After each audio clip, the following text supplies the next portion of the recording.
कार्यक्रमाला सुरुवात आपण करतोय आणि आजच्या कार्यक्रमाच्या निमित्तानं स्वागत आणि प्रास्ताविक करण्यासाठी मी व्यासपीठावरती निमंत्रित करतोय।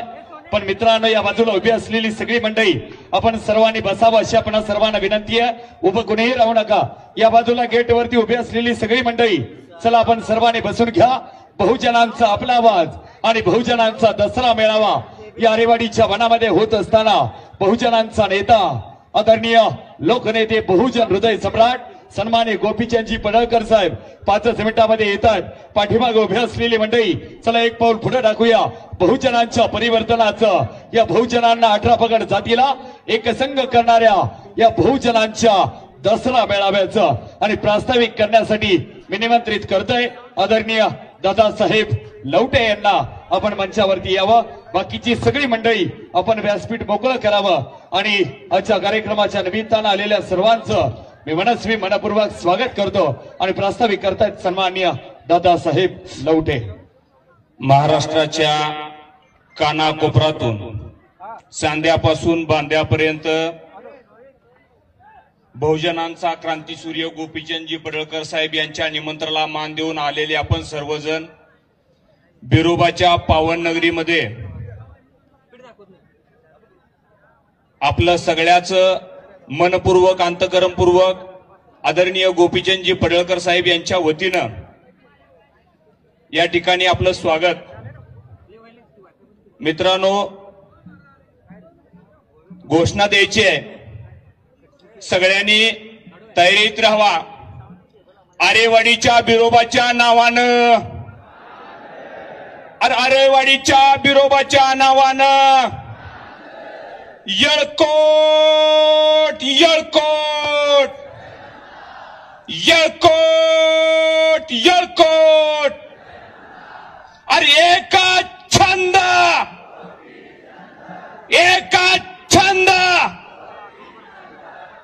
महाराष्ट्रातला बहुजनांचा क्रांतीसूर्य गोपीचंदजी पडळकर साहेब, ज्या माणसानं महाराष्ट्रातल्या चांद्यापासून बांद्यापर्यंत, धुळ्यापासून नांदेड पर्यंत बहुजनांमध्ये क्रांती उभा केली, त्या माणसानं आज या ठिकाणी दसरा मेळाव्याचं नियोजन केलंय।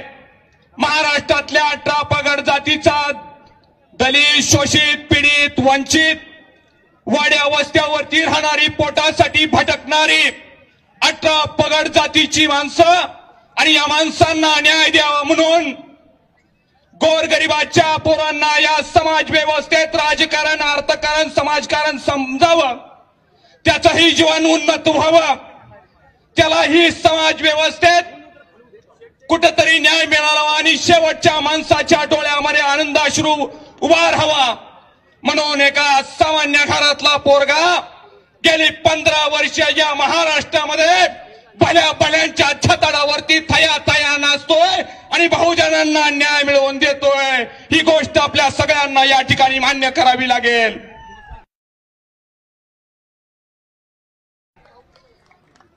मित्रांनो, तुम्हा सगळ्याला माहिती आहे या माणसाला उभ्या आयुष्यात काय मिळालं। पोलिसांच्या लाठ्या, पोलिसांच्या काठ्या,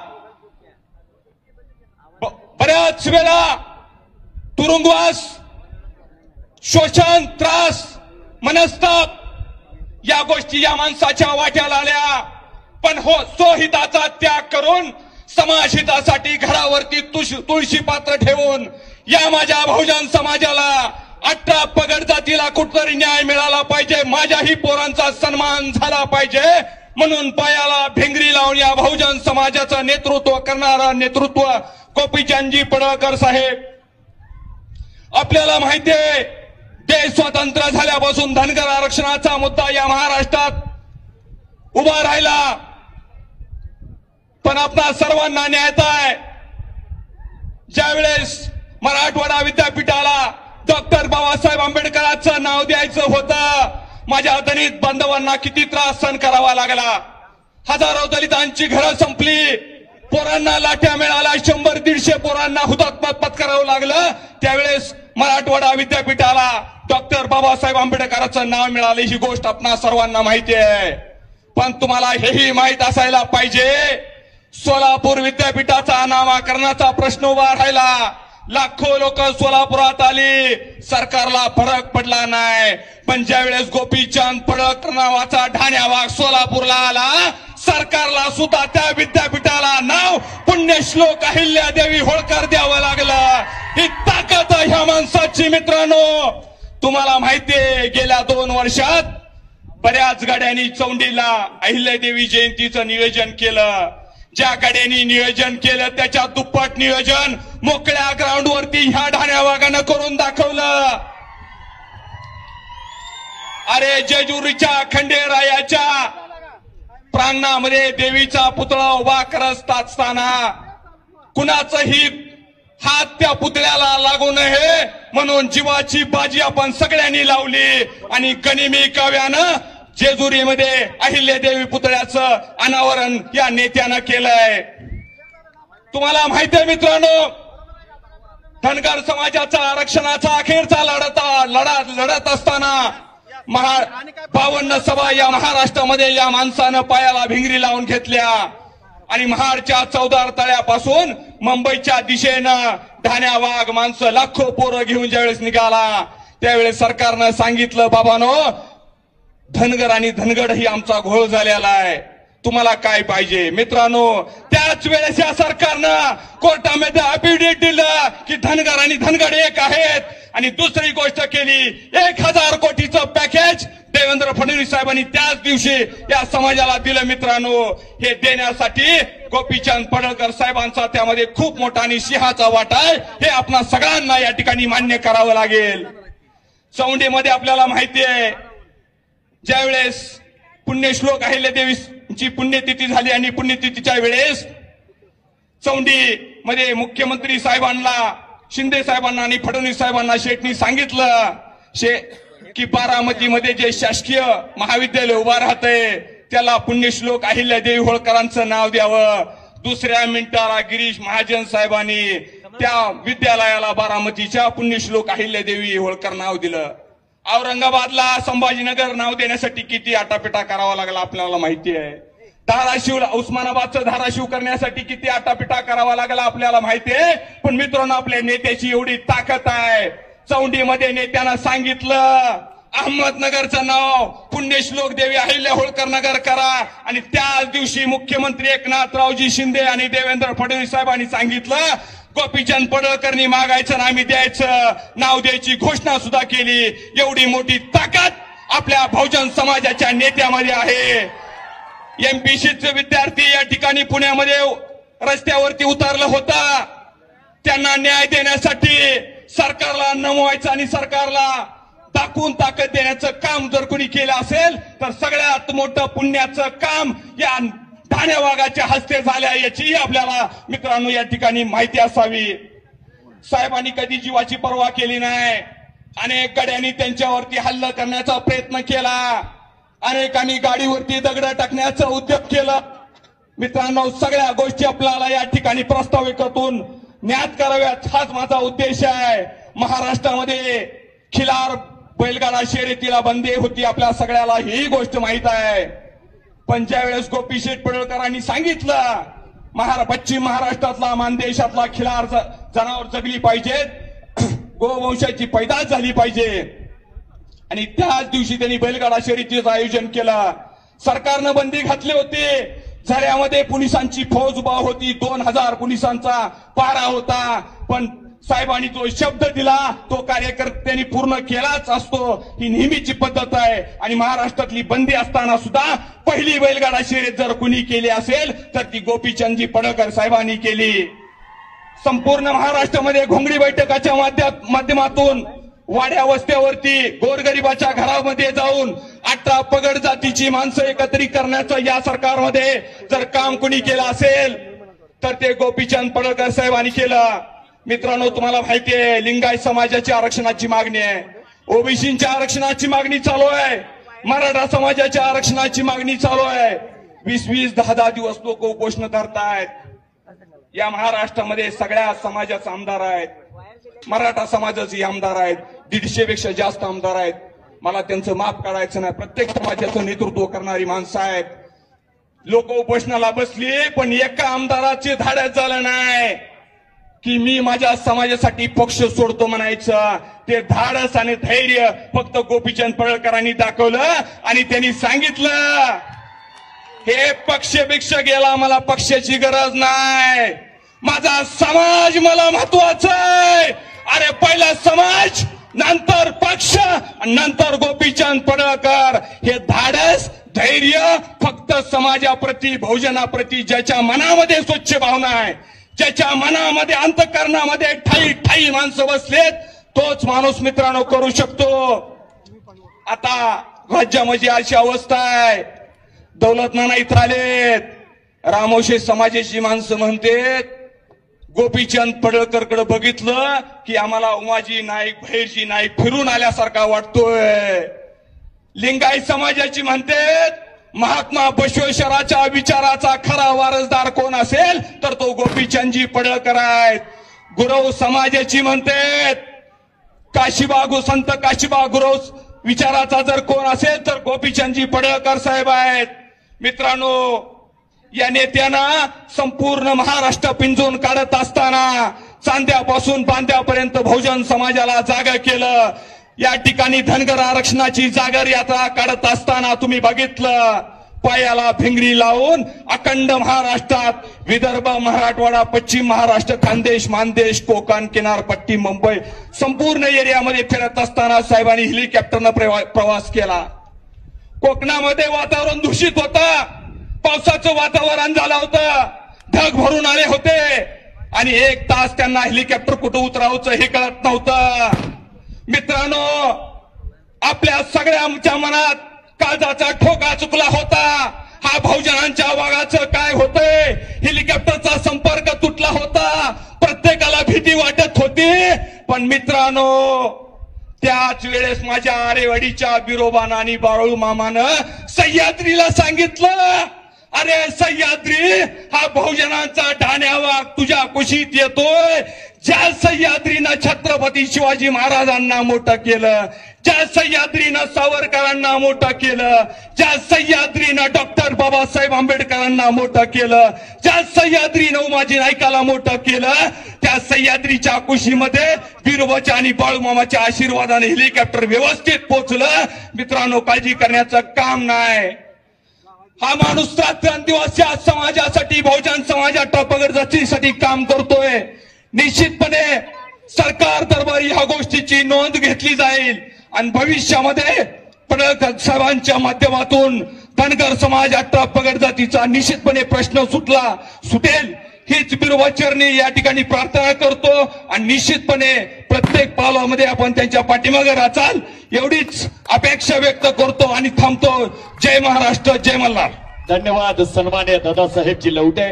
आपण आपलं मनोगत या ठिकाणी व्यक्त केलं. यानंतर आपणा सर्वांच्या भेटीला सुंदर असं मनोगत या ठिकाणी व्यक्त करण्यासाठी या व्यासपीठावरती येतात. बहुजनांना माझी विनंती आहे, या महाराष्ट्राच्या मातीतील 18 पगड जातीतील बाला बलुतेदारांची पोरं या ठिकाणी या आरेवाडीच्या वनामध्ये आलेत. माझी आपणा सर्वांना विनंती आहे, चला एक पाऊल पुढे टाकूया. या दसरा मेळाव्याच्या निमित्तानं या महाराष्ट्राला दाखवून देऊया बहुजन एकसंघ आहे आणि नेतृत्व गोपीचंद पडळकर साहेबांचं आहे. एकदा हात वरती जोरदार टाळी झाली पाहिजे. यानंतर आपणा सर्वांच्या भेटीला येत आहेत बाळासाहेब बळवंतराव. आपणा सर्वांशी बोलतायत, आपलं मनोगत व्यक्त करतायत बाळासाहेब बळवंतराव. एकदा जोरदार टाळी त्यांच्यासाठी. जय मल्हार. मी प्राध्यापक बाळासाहेब बळवंतराव, अन्यायग्रस्त महादेव मल्हार टोकरे ढोरकोळी जमातीचे राज्याध्यक्ष. आज या मेळाव्यासाठी मोठ्या संख्येने उपस्थित असणाऱ्या सर्व बंधू भगिनींचं मी या ठिकाणी सहर्ष स्वागत करतो.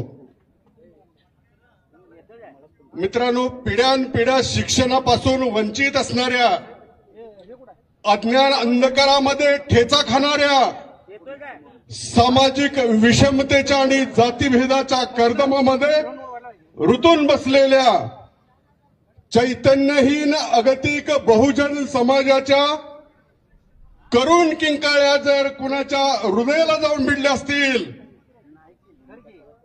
तर ते म्हणजे फक्त गोपीचंद पडळकर.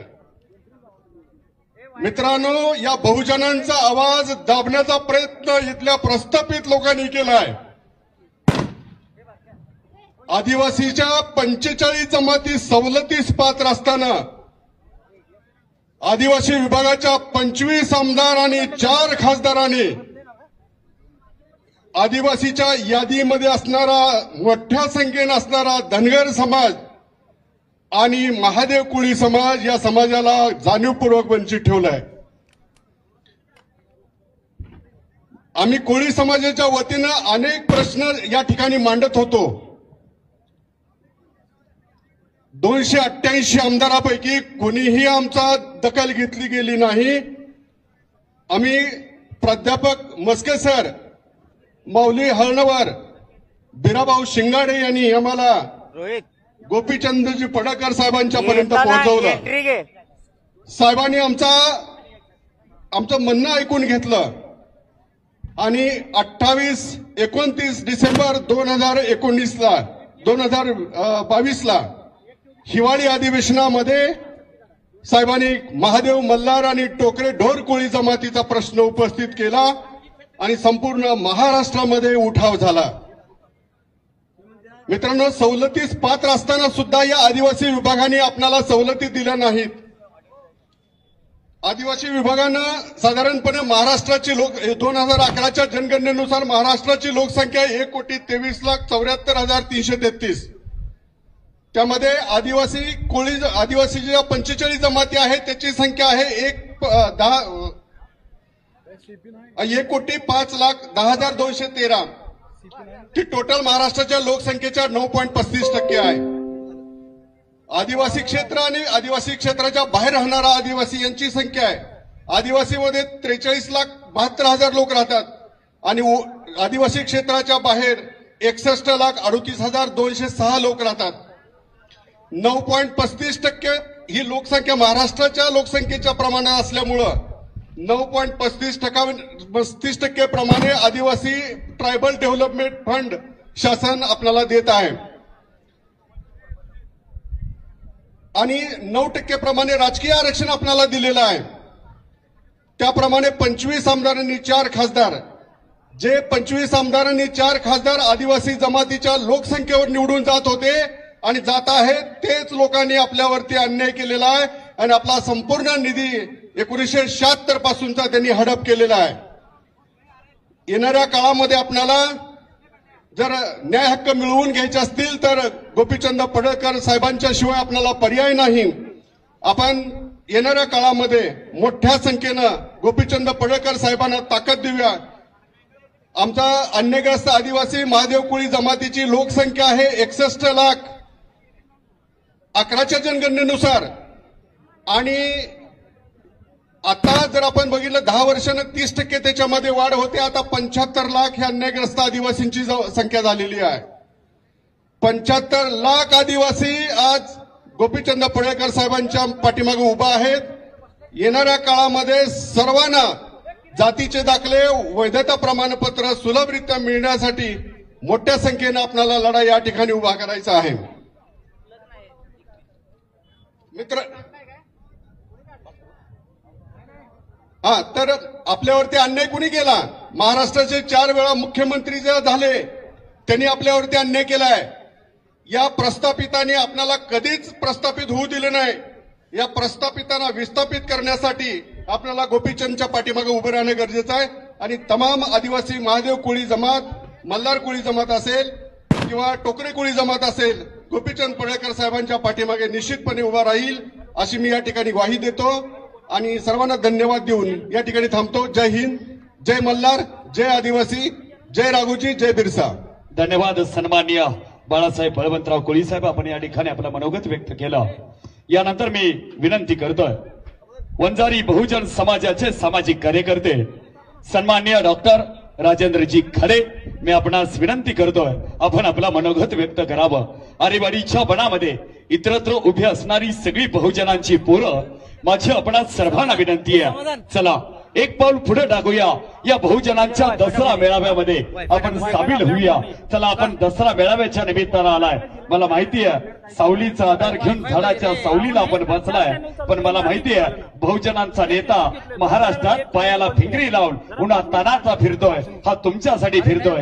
एक दिवस आपल्याला उन्हामध्ये बसायला काहीच अडचण नाही. चला, आपण एक पाऊल पुढे टाकूया, बसून घेऊया. आपल्या सर्वांशी बोलतायत सन्माननीय डॉक्टर राजेंद्रजी खडे. एकदा जोरदार टाळी त्यांच्यासाठी. अगोदर केलं तुम्ही बाहेर का टाकून घेतला ना.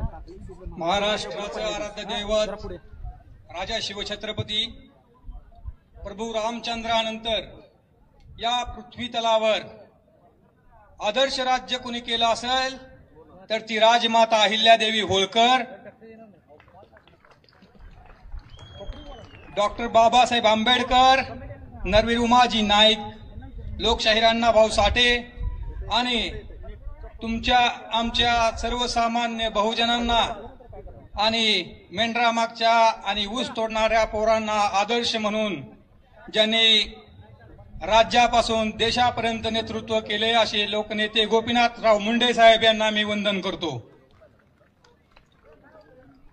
बांधवांनो, मी आज या ठिकाणी फक्त धनगर समाजाची ताकद काय आहे ही तुम्हाला सांगण्यासाठी आलेलो आहे. मी डॉक्टर राजेंद्र खाडे, माझी 4 हॉस्पिटल मुंबईमध्ये आहेत आणि मसवडमध्ये मी गेली 10 वर्षापूर्वी प्रॅक्टिस करत होतो. त्या दरम्यान मी काही गोष्टी अनुभवल्या, त्या तुम्हाला सांगायच्या आहेत म्हणून मी या ठिकाणी उभा आहे. बांधवांनो, मी 10,000 लोकसंख्येच्या गावातला एक कार्यकर्ता आहे. 10,000 लोकसंख्येचं माझं गाव आहे. त्या 10,000 लोकसंख्येच्या गावामध्ये सर्व जातीची लोक आहेत, सर्व धर्माची लोक आहेत. त्यामध्ये धनगर समाजाची 750 लोक आहेत. 10,000 750 लोक म्हणजे 7.5% लोक आहेत. गेली 40 ते 50 वर्ष झालं तिथं ग्रामपंचायत आहे. त्या ग्रामपंचायतीमध्ये आजपर्यंत गेल्या 10 वर्षापर्यंत फक्त एक ग्रामपंचायत सदस्य असायचा धनगर समाजाचा. म्हणजे 10,000 लोकसंख्येच्या गावामध्ये 750 लोकसंख्या असून फक्त एकच ग्रामपंचायत सदस्य असायचा. मग 10 वर्षापूर्वी मी त्या धनगर समाजाच्या लोकांची मीटिंग घेतली आणि त्यांना सांगितलं, बाबा हो, आतापर्यंत तुम्हाला काय मिळालं तर दर पंचवार्षिक मध्ये एक ग्रामपंचायत सदस्य मिळाला. तुम्ही बहुजन समाजाला एकत्र करा, सगळ्यांना बरोबर घ्या आणि तुम्ही स्वतःचा पॅनल टाका.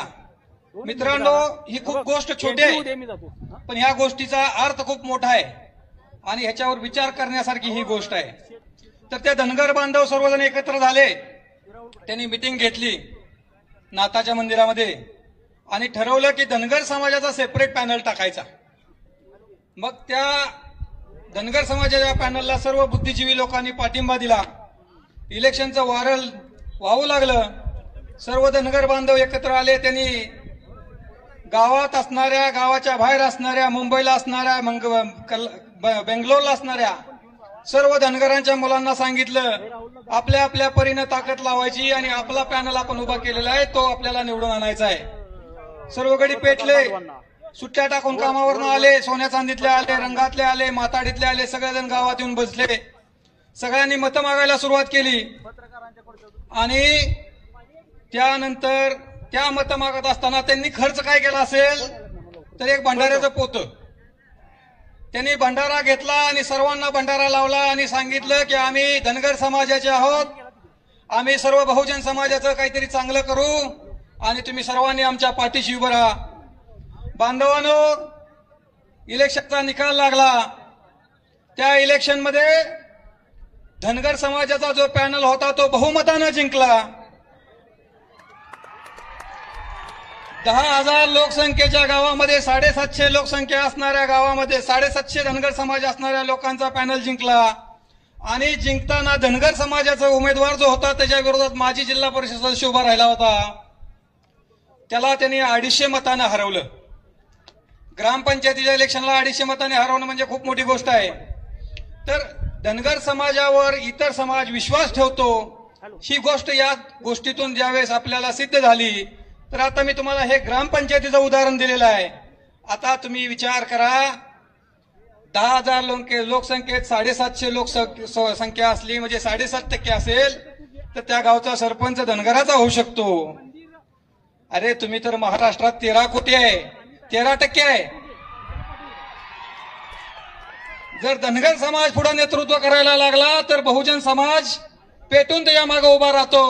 13% धनगर समाजाचा 52% बहुजन समाज मागे उभा राहतो. जर 7% लोक जर सरपंच करू शकतात तर 13% लोक महाराष्ट्राचा मुख्यमंत्री का करू शकत नाहीत?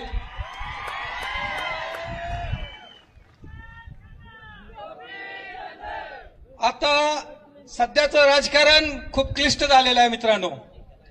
आताचं राजकारण हे कॉर्पोरेट कंपन्यासारखं झालेलं आहे. ह्या कंपनीचे शेअर्स तो घेतो, तो कंपनीचे शेअर्स तो घेतो. पण आता या क्षणाच्या राजकारणामध्ये नीतिमत्ता किंवा विचार, संस्कार, दिलेला शब्द पाळणे ह्या गोष्टी कमी झालेल्या आहेत. आणि अशा वेळी आपल्याला आठवण येते की या काळामध्ये एक लोकनेता गोपीनाथ मुंडे साहेबासारखा पाहिजे. आणि आता तो गोपीनाथ मुंडे साहेबासारखा लोकनेता मला एक दिसायला लागलेला आहे. महाराष्ट्राच्या राजकारणातली पोकळी भरून काढण्यासाठी सर्व बहुजन समाजाला एकत्र करून सर्व बहुजन समाजाचे प्रश्न सोडवणारा आणि दिलेला शब्द पाळणारा, बोललेला वाक्य ज्या वाक्यावर ठाम राहणारा एक नेता मला तुमच्यात दिसायला लागलेला आहे. आणि त्या नेत्याच्या पाठीशी आपण खंबीरपणे सर्वजण उभे राहूया एवढंच मी या ठिकाणी सांगतो. आणि मी तुम्हाला एक आरेवाडीच्या बनातून सर्व जे आपले कार्यकर्ते या ठिकाणी आले त्यांना एक सांगतो. आमदार होतात, खासदार होतात, मंत्री होतात, मुख्यमंत्री होतात, पण सगळे माजी होतात. एक ना एक दिवस सगळे माजी होतात. आपल्याला असा नेता तयार करायचा आहे तो लोकांना बरोबर घेऊन वर नेतो.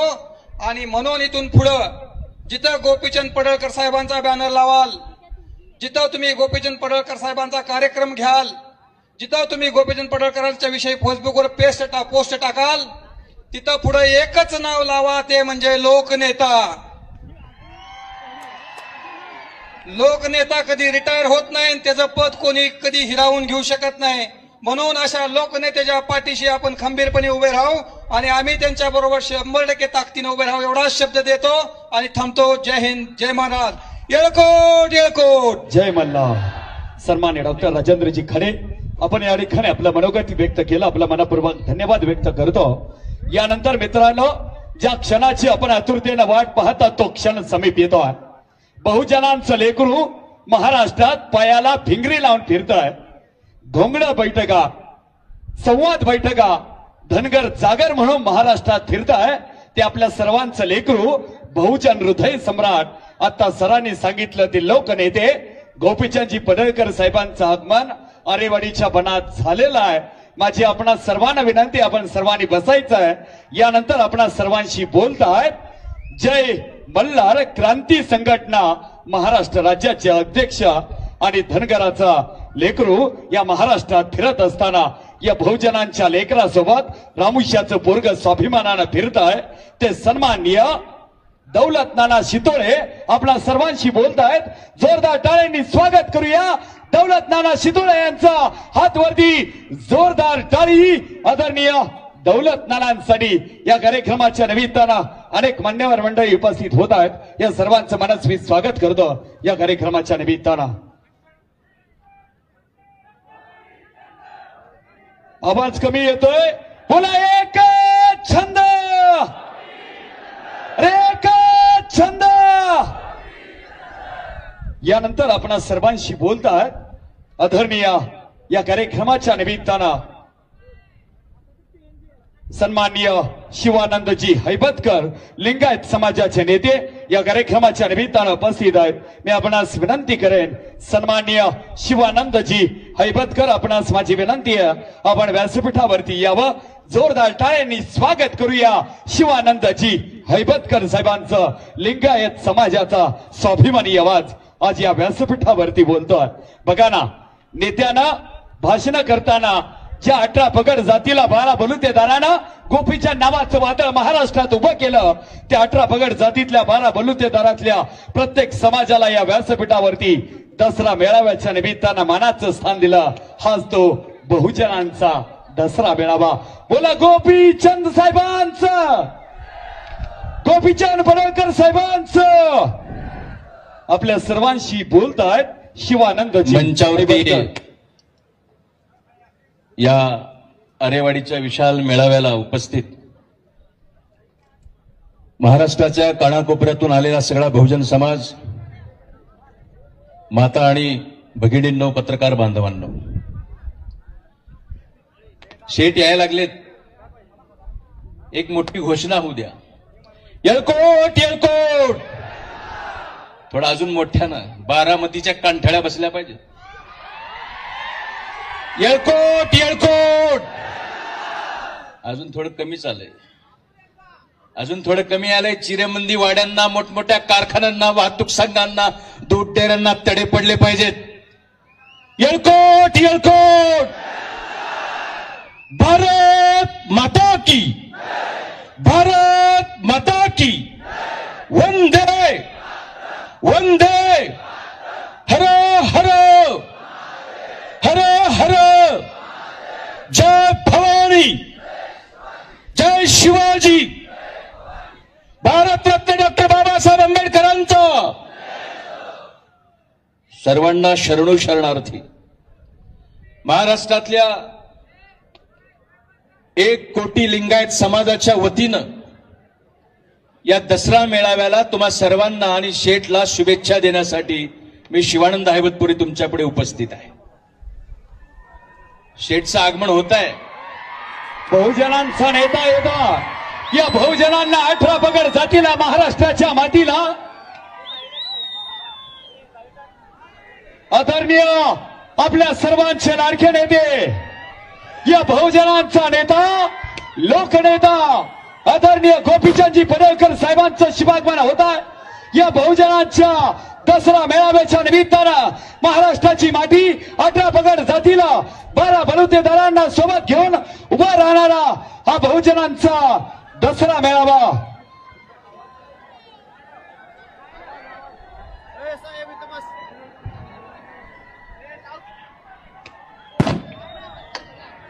गाणं लावा, गाणं.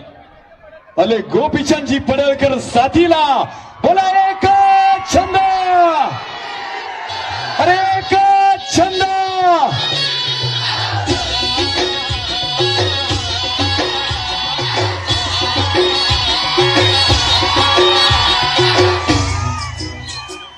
एक सारे होऊया. येतोय महाराष्ट्राचा वाघ, येतोय बहुजनांचा, आपल्या सर्वांचा लाडका नेता येतोय. जोरदार टाळ्यांनी स्वागत करूया आदरणीय गोपीचंदजी पडळकर साहेबांचं शुभागमन होत आहे. या दसरा मेळाव्याच्या निमित्तानं जोरदार टाळ्या झाल्या पाहिजेत. हातवरती बहुजनांच्या लेकरानं, हातवरती जोरदार टाळी झाली पाहिजेत. बोला एक छंद, एक छंद. आजच्या कार्यक्रमाच्या निमित्तानं आपल्या सर्वांचे लाडके नेते, बहुजनांचा नेता दसरा मेळाव्याच्या निमित्तानं व्यासपीठावरती येतोय. आदरणीय गोपीचंदजी पडळकर साहेबांचं शुभागमन या दसरा मेळाव्याच्या निमित्तानं या व्यासपीठावरती बहुजनांचा नेता येतोय. जोरदार टाळ्यांनी स्वागत करूया. शेठ आपण अभिवादन करावं. एकदा हातवरती आपल्या बहुजनांच्या नेत्यासाठी, आदरणीय गोपीचंदजी पडळकर साहेबांसाठी हातवरती जोरदार टाळी झाली पाहिजे. या आरेवाडीच्या मनामध्ये हा दसरा मेळावा. हातवरती, हातवरती.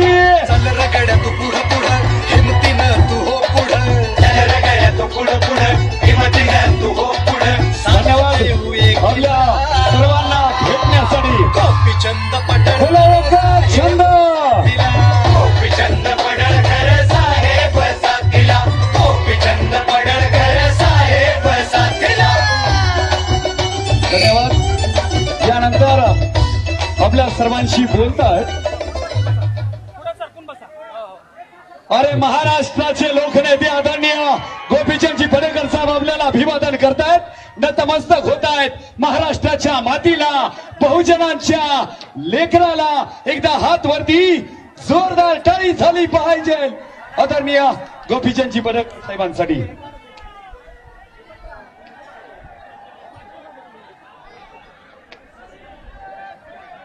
स्टेजवरची गर्दी थोडी कमी करा माझी विनंती आपणा सर्वांना. जरा आरेवाडी देवस्थानच्या वतीनं आणि आरेवाडी ग्रामस्थांच्या वतीनं आदरणीय गोपीचंदजी पडळकर साहेबांच्या डोक्यावरती जरा पुढच्या बाजूला सरकार की राव मानाचा फेटा बांधला जातोय. हा धनगरी फेटा आदरणीय गोपीचंदजी पडळकर साहेबांच्या डोक्यावरती बांधला जातोय. जरा बाजूला सरकार की राव. बिरोबा आरेवाडी देवस्थानच्या वतीनं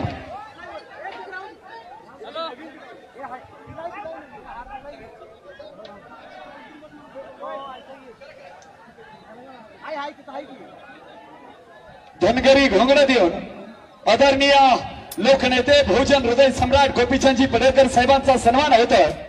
माझी आपणा सर्वांना विनंती आहे आपण सर्वांनी बसून घ्यावं. आरेवाडीच्या वनामध्ये आलेल्या सर्व बहुजनांच्या लेकरांचं या कार्यक्रमाच्या निमित्तानं मी स्वागत करतो.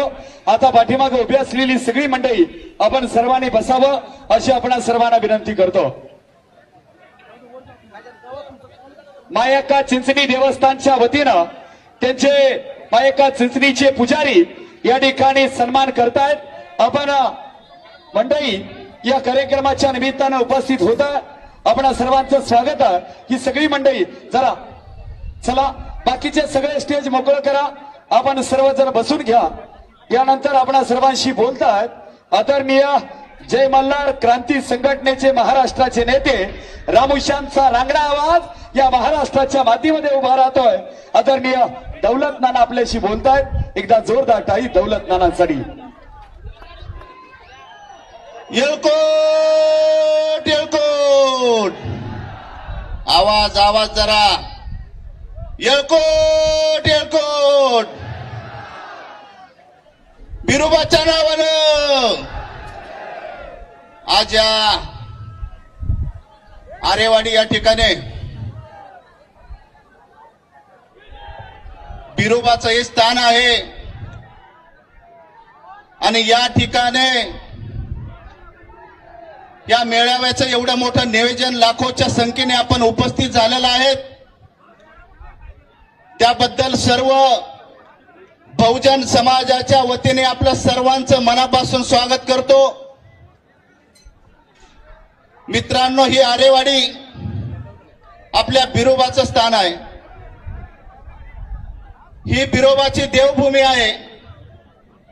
ह्या बिरोबाच्या वनामध्ये आल्यानंतर एक आनंद झाला. बिरोबाचा आशीर्वाद मिळाला, आनंद झाला, पण दुःखही झालं. आपण जोपर्यंत नजर जाईन त्या ठिकाणी मोसाड माळ या ठिकाणी दिसतंय. या ठिकाणी कुठल्या जिल्ह्यामध्ये विकास झालेला नाही आणि म्हणून या जिल्ह्यामध्ये 8 कॅबिनेट मंत्री दिलते. ह्या जिल्ह्यामध्ये 8 कॅबिनेट मंत्री होऊन गेले, पण या ठिकाणी या जिल्ह्याचा किंवा या ठिकाणचा विकास झालेला दिसत नाही. खऱ्या अर्थानं मी या ठिकाणी आपल्याला सांगन की आपलं दैवत आपण आदरणीय गोपीचंद पडळकर साहेब मानतो. या ठिकाणी आज ताकद महाराष्ट्रामध्ये एक वाढत चाललेली आहे. रामोशी समाज आणि धनगर समाज एक होत आहे. रामोशी आणि धनगर समाजाचं नातं ह्या महाराष्ट्रामध्ये नव्हेच तर ह्या देशामध्ये भंडाऱ्याचं, पिवळ्या भंडाऱ्याचं नातं आहे आणि ह्या नात्यापासून आजपर्यंत आपण वंचित राहिलो होतो. इथून पुढच्या काळामध्ये मी आपल्या बिरोबाच्या समोर या ठिकाणी सांगणार आहे, एक रामोशाचा शब्द या ठिकाणी देणार आहे की आमचा जो नेता आहे हा गोपीचंद पडळकर आहेत. ह्या नेत्याने 18 पगार जाती करता काम चालू केलेलं आहे. 18 पगार जाती एकत्र करण्याचं काम चालू केलेलं आहे आणि म्हणून काही प्रस्थापितांना, काही लोकांना त्या ठिकाणी पोटसूळ उठलेला आहे. आपल्या नेत्यावरती अनेक काही गुन्हे दाखल करण्याचा प्रयत्न होणार आहे. आपल्या नेत्यांवरती अनेक काही घटना घडण्याचा कार्यक्रम होणार आहे. आपल्या नेत्याला विनाकारण काहीतरी अडचणीत आणण्याचा काहीतरी या ठिकाणी होणार आहे. मी या ठिकाणी आपल्याला सांगतो आणि त्या लोकांनाही सांगतो की रामोशी बेडर समाज हा गोपीचंद पडळकरांच्या पाठीमागे आहे. काही लोकांनी या ठिकाणी सांगितलेलं आहे की गोपीचंद पडळकरांना काही धोका आहे किंवा काही अडचण येऊ शकते किंवा त्यांना काहीतरी धोका होऊ शकतो. त्या लोकांना या ठिकाणी मी आव्हान करणार आहे. रामोशी बेडर समाज हा महाराष्ट्रामध्ये 70 लाख समाज आहे आणि रामोशी बेडर समाजाच्या 5वीला ज्यावेळेस मुलगा जन्माला येतो त्या टायमिंगला बेडी पुजलेली असती. आम्हाला बेडी किंवा याची भीती दाखवायची नाही. आमच्या राजाला किंवा आमच्या नेत्याला केसाला जरी धक्का लागला तरी महाराष्ट्रामधला एकही नेता आमच्या पुढून जाऊ शकत नाही, आम्ही फिरून देऊ शकत नाही, असं या ठिकाणी मी आपल्याला शब्द देतो. आणि हा रामोशाचा शब्द आहे, हा रामोशाचा शब्द आहे की आमचा नेता गेल्या 20 वर्ष 25 वर्ष जर एवढं कष्ट केलं तर हा नेता मिळतो. आज हा नेता आपल्याकरता लढतोय, आपल्याकरता झगडतोय. जर ह्या नेत्याला जर आपण एखाद्या सोन्यासारखं जपलं नाही, ह्या नेत्याला जर आपण जर कुठं जर आपण ताकद दिली नाही, आपण जर एकत्र आलो नाही, आपण सर्व 18 पगड जाती जर एकत्र आलो नाही तर नक्कीच याच्यामध्ये इथून पाठीमागचा काळ आपण शोधा आपली काय अवस्था आहे. आता आमचा नेता हेलिकॉप्टरने फिरतोय. आमच्या नेत्याने अनेक ज्या ठिकाणी आता या हेलिकॉप्टरने फिरल्यानंतर अनेक लाखोच्या संख्येने आपण त्या ठिकाणी पाहिलं असेल की सभा झाल्या आणि त्या सभा झाल्यानंतर बऱ्याच लोकांना परत पोटसोळ उठला आणि आपल्या नेत्याच्या पाठीमागे लागले. पण आपण काळजी करू नका, आपण एकत्र येतोय कारण हा जो नेता आहे हा 18 पगड जातींकरता काम करणार आहे. 18 पगड जातींकरता छातीचा कोट करणार आहे. त्यामुळे माझं या ठिकाणी आपल्याला आव्हान आहे. माझ्या संघ सगळ्यांनी या ठिकाणी आपण बिरोबाच्या या ठिकाणी आपण सगळ्यांनी वर हात करायचंय, सगळ्यांनी वर हात करायचंय. आपल्याला या ठिकाणी माझं आव्हान आहे की इथून पुढच्या काळामध्ये आपण या बिरोबाच्या या मातीमध्ये आहे, आपल्या नेत्याच्या पाठीमाग आपल्या छातीचा कोट करून ढाल करून इथून पुढच्या काळामध्ये कुठली अडचण आली तर ह्या महाराष्ट्राने ह्या देशाला दाखवून देऊ आपण बहुजन समाज काय असतो, ओबीसी समाज काय असतो, रामोशी समाज काय असतो आणि धनगर समाज काय असतो दाखवून देऊ, असं या ठिकाणी मी आपल्याला सांगतो. मला या ठिकाणी बोलवलं, मला सन्मान केला, त्याबद्दल मी मनापासून धन्यवाद देतो. थांबतो. जय मल्हार, जय उमाजी. धन्यवाद. सन्माननीय नाना, आपण या ठिकाणी आपलं मनोगत व्यक्त केलं. यानंतर आपण सर्वांशी बोलतोय सांगोला तालुका भाई गणपतरावजी देशमुख यांच्या विचारानं उभा राहिलेला सांगोला तालुका आणि त्यांचेच नातू सन्माननीय अनिकेतजी देशमुख. मी आपणास विनंती करतो एकदा जोरदार टाळी झाली पाहिजे. आणि मित्रांनो, आता विचार करा, महाराष्ट्रातली 18 पगड जातीची पोरं या व्यासपीठावरती आणण्याची ताकद कुणाची आहे तर त्यांचं नाव गोपीचंद पडळकर. आपल्या सर्वांशी बोलतात आदरणीय अनिकेतजी देशमुख. एकदा जोरदार टाळी त्यांच्यासाठी. बिरोबाच्या नावानं एकवट एकवट. भारत माता की. आज दसऱ्याचं औचित्य साधून या महाराष्ट्रातील तमाम बहुजन समाजातील सर्वांना एकत्रित करण्याचं आणि या दसरा मेळाव्याचं नियोजन माननीय आमदार गोपीचंद पडळकर साहेबांनी केलं. आणि या सभेला उपस्थित असलेले, या मेळाव्याला उपस्थित असलेले महाराष्ट्राच्या कानाकोपऱ्यातून आलेले सर्व बहुजन समाजातील सर्व ज्येष्ठ मंडळी, मित्रवर्ग आणि समाज बांधव, सर्वप्रथम मी सर्वांना दसऱ्याच्या खूप साऱ्या शुभेच्छा देतो. या मेळाव्यानिमित्त समोर बसलेले असंख्य लोक आणि या लोकांची ताकद आज महाराष्ट्राला दिसत आहे.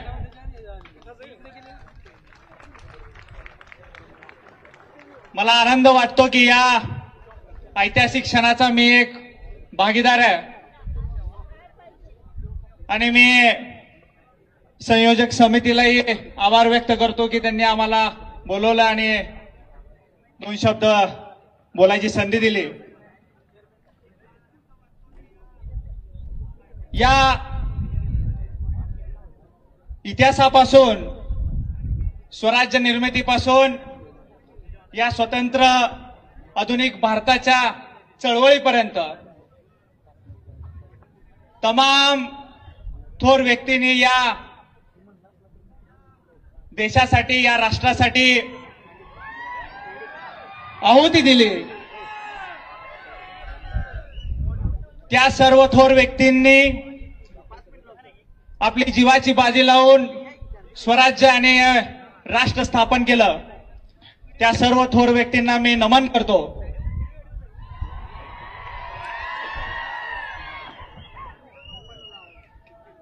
तसेच सांगोला तालुक्याचे भाग्यविधाते आबासाहेब आज आपल्यात नाही आहेत, पण त्यांच्याही स्मृतींना मी अभिवादन करतो. एक समाज बांधव म्हणून या मेळाव्याच्या निमित्त मी विचार करत होतो की माझ्या भाषणामध्ये मी तुम्हाला काय सांगावं. मी तरुण मित्रांना एवढं सांगेन की ज्या पद्धतीनं आतापर्यंत आपण संघटित आहोत, बहुजनांची ताकद ज्या पद्धतीने आहे त्या पद्धतीने आपल्याला इथून पुढच्या कालावधीमध्येही ठेवावं लागेल. कोणत्याही समाजाला किंवा समाजाच्या एकत्रीकरणाला राजकारण न बघता आपल्यावर होणाऱ्या अन्यायाला वाचा कशी फोडता येईल या दृष्टिकोनातून आपण समाजाची ताकद बघितली पाहिजे. आपल्याला मान्य आहे की आपल्याला आरक्षण दिलं, या राष्ट्रानं, महाराष्ट्र राष्ट्रानं आपल्याला NT2 मध्ये आरक्षण दिलं, त्याचा फायदाही झाला आणि त्याचं उदाहरण एक साक्षात तुमच्या समोर आहे.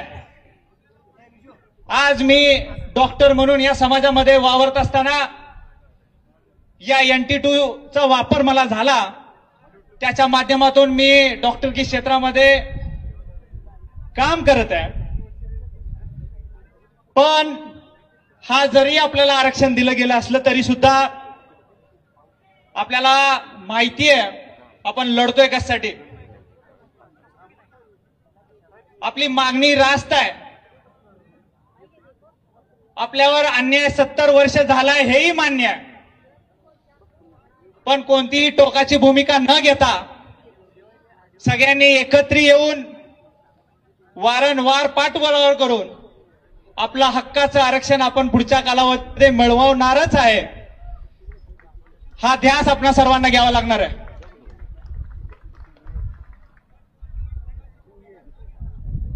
पडळकर साहेबांना मी विनंती करतो,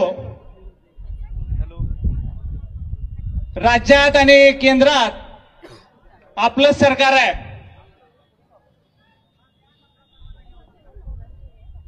जी आश्वासने आतापर्यंत आपण या समाजाला दिली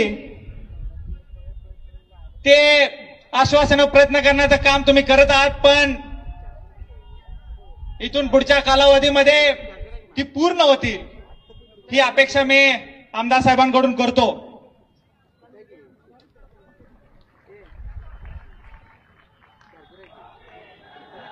हे करत असताना आपल्या आपल्या बहुजन समाजामध्ये पण 2 स्तर निर्माण झालेले आहेत. काही स्तर आहे की या आरक्षणाचा वापर करून वेगवेगळ्या मोठ्या पदांवर आहेत. काही लोकांना या आरक्षणाचा वापर करता येत नाही. जे सध्या परिस्थितीतलं आरक्षण आहे त्याचाही वापर नीट करता येत नाही. असे 2 स्तर या बहुजन समाजामध्ये स्वतःच्या आपल्याला असलेल्या समाजामध्ये एक उच्चवर्णीय आणि एक मागासलेला अशा एका समाजाच्या घटकामध्ये 2 स्तर निर्माण झालेले आहेत. ज्यांना वापर आतापर्यंत करता आला नाही त्यांना मी आव्हान करतो की शिक्षणाच्या माध्यमातून आज मी तुमच्या समोर उभा आहे त्या पद्धतीनं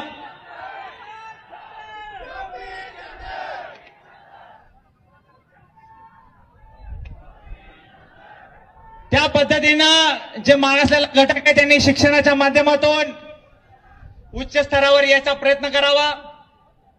काय अडचण आली तर आमच्यासारखं जे समाजकारण आणि राजकारण करत असतात त्यांच्या माध्यमातून कोणतीही मदत लागली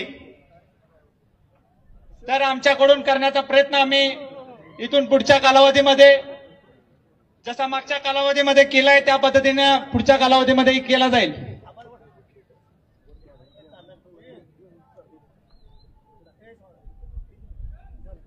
आज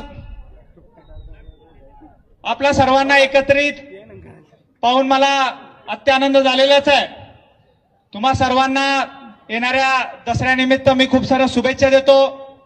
पुढील कालावधीमध्ये इस बहुजन समाजाची ताकद वारंवार आपल्याला दाखवायची वेळ येईल त्यावेळेस आपण पुन्हा एकत्रित येण्याची गरज आहे. ज्या ज्या वेळेस अन्याय होईल त्यावेळेस संघटित होण्याची गरज आहे. आणि आता ज्या पद्धतीने हा मेळावा गोपीचंद पडळकर साहेबांनी घेतला त्या पद्धतीने भविष्यातही अशा पद्धतीचे कार्यक्रम घेऊन आपल्याला एक संघटित राहण्याची गरज आहे.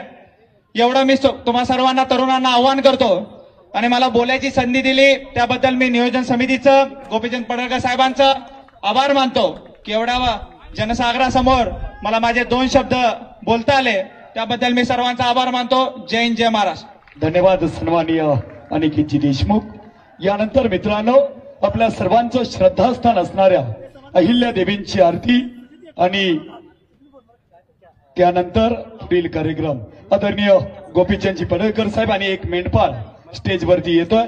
त्यांच्या शुभहस्ते अहिल्या देवींची आरती होईल आणि त्यानंतर पुढील कार्यक्रम होईल. एकच मेंढपाळवरती आहे, बाकीचे सगळे खाली बसा, कुणी उठायचं नाही. एकदा जोरदार टाळी झाली पाहिजे आपल्या महाराष्ट्राच्या मातीचा, सर्वसामान्यांचा, महाराष्ट्राचा आपला आवाज लोकनेते सन्माननीय गोपीचंदजी पडळकर साहेबांचं आणि मेंढपाळाचं शुभागमन या व्यासपीठावरती होत आहे. अहिल्या देवींची आरती आणि प्रतिमा पूजन या ठिकाणी आपल्या सर्वांच्या उपस्थितीमध्ये संपन्न होत आहे.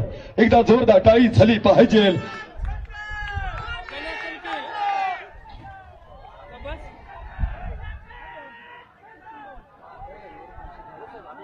मान्यवर मंडळी आणि मेंढपाळाच्या शुभहस्ते अहिल्या देवींच्या फोटोचं पूजन आणि आरती संपन्न होतीये.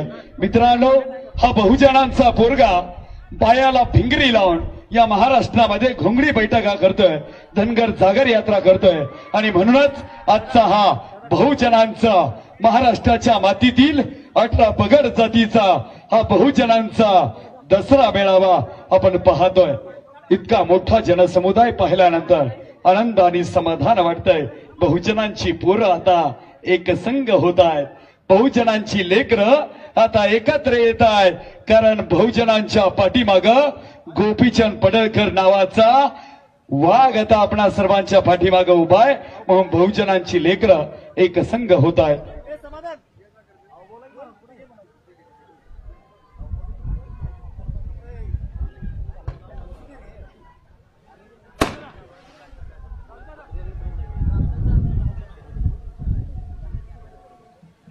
साहेब, आपण आदरणीय शेठना माझी विनंती आहे, अहिल्या देवींची आरती या महाराष्ट्राच्या प्रत्येक घराघरामध्ये वाजावी अहिल्यादेवींची आरती स्वाभिमानाने महाराष्ट्रामध्ये प्रत्येकाच्या घरामध्ये लागावी म्हणून अहिल्यादेवींच्या आरतीचं त्या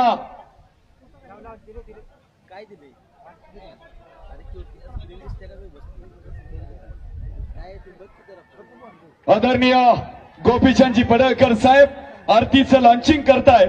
ही आरती बहुजनांच्या लेकरांच्या घरामध्ये वाजावी आणि ही आरतीचं खऱ्या अर्थानं समाज जागृतीचं एक प्रसार माध्यम म्हणून ही आरतीचं लॉन्चिंग आज या दसरा मेळाव्याच्या निमित्तानं होत आहे.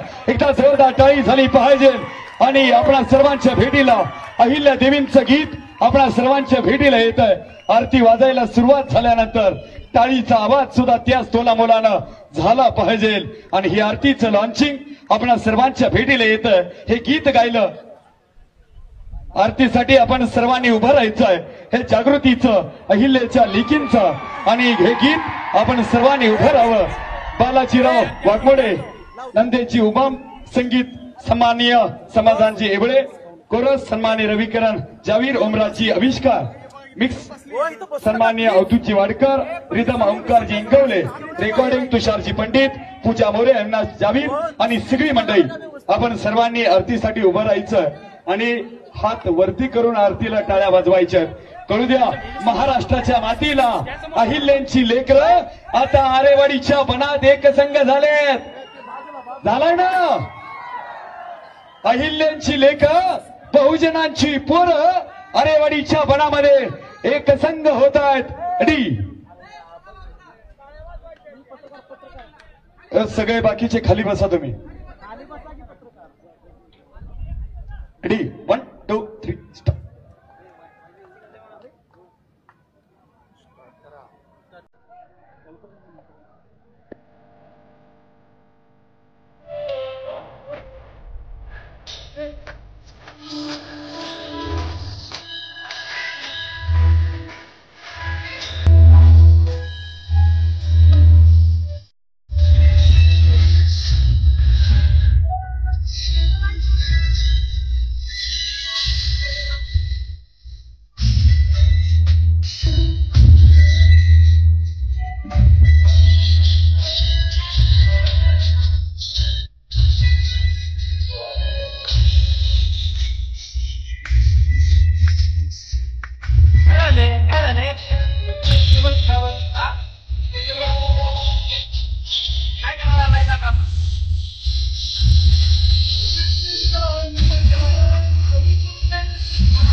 प्रमोदला खाली काय टाकते?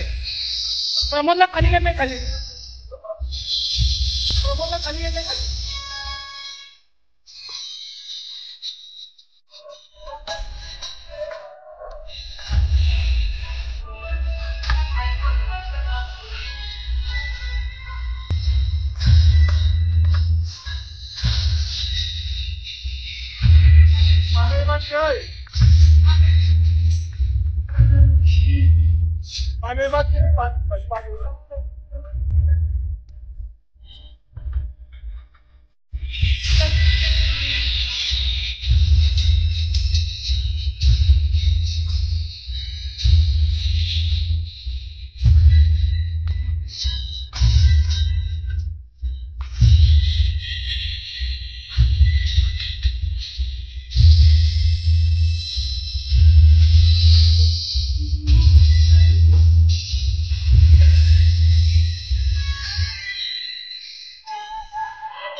यानंतर आपणा सर्वांशी बोलतायत लिंगायत समाजाचे नेते सन्मान्य शिवानंदजी हैबतपुरे. मी आपणास विनंती करतोय आपण समोर बसलेल्या बहुजनांना संबोधित करावं. माय माऊली माता भगिनी, आपण सर्वांना माझी विनंती आहे आपण सर्वांनी बसावं. आतमध्ये उभी असलेली सगळी मंडळी आपण बसावं. आपल्या सर्वांशी बोलतायत सन्मान्य शिवानंदजी हैबतपुरे. एकच घोषणा आणि त्यानंतर कमी वेळामध्ये माझं मत मी व्यक्त करतोय. भारत माता की, भारत माता की. जमलेल्या या विराट मेळाव्याला उपस्थित लोकनेते आदरणीय गोपीचंदजी पडळकर साहेब, उपस्थित सगळे बांधव, माता भगिनी, पत्रकार.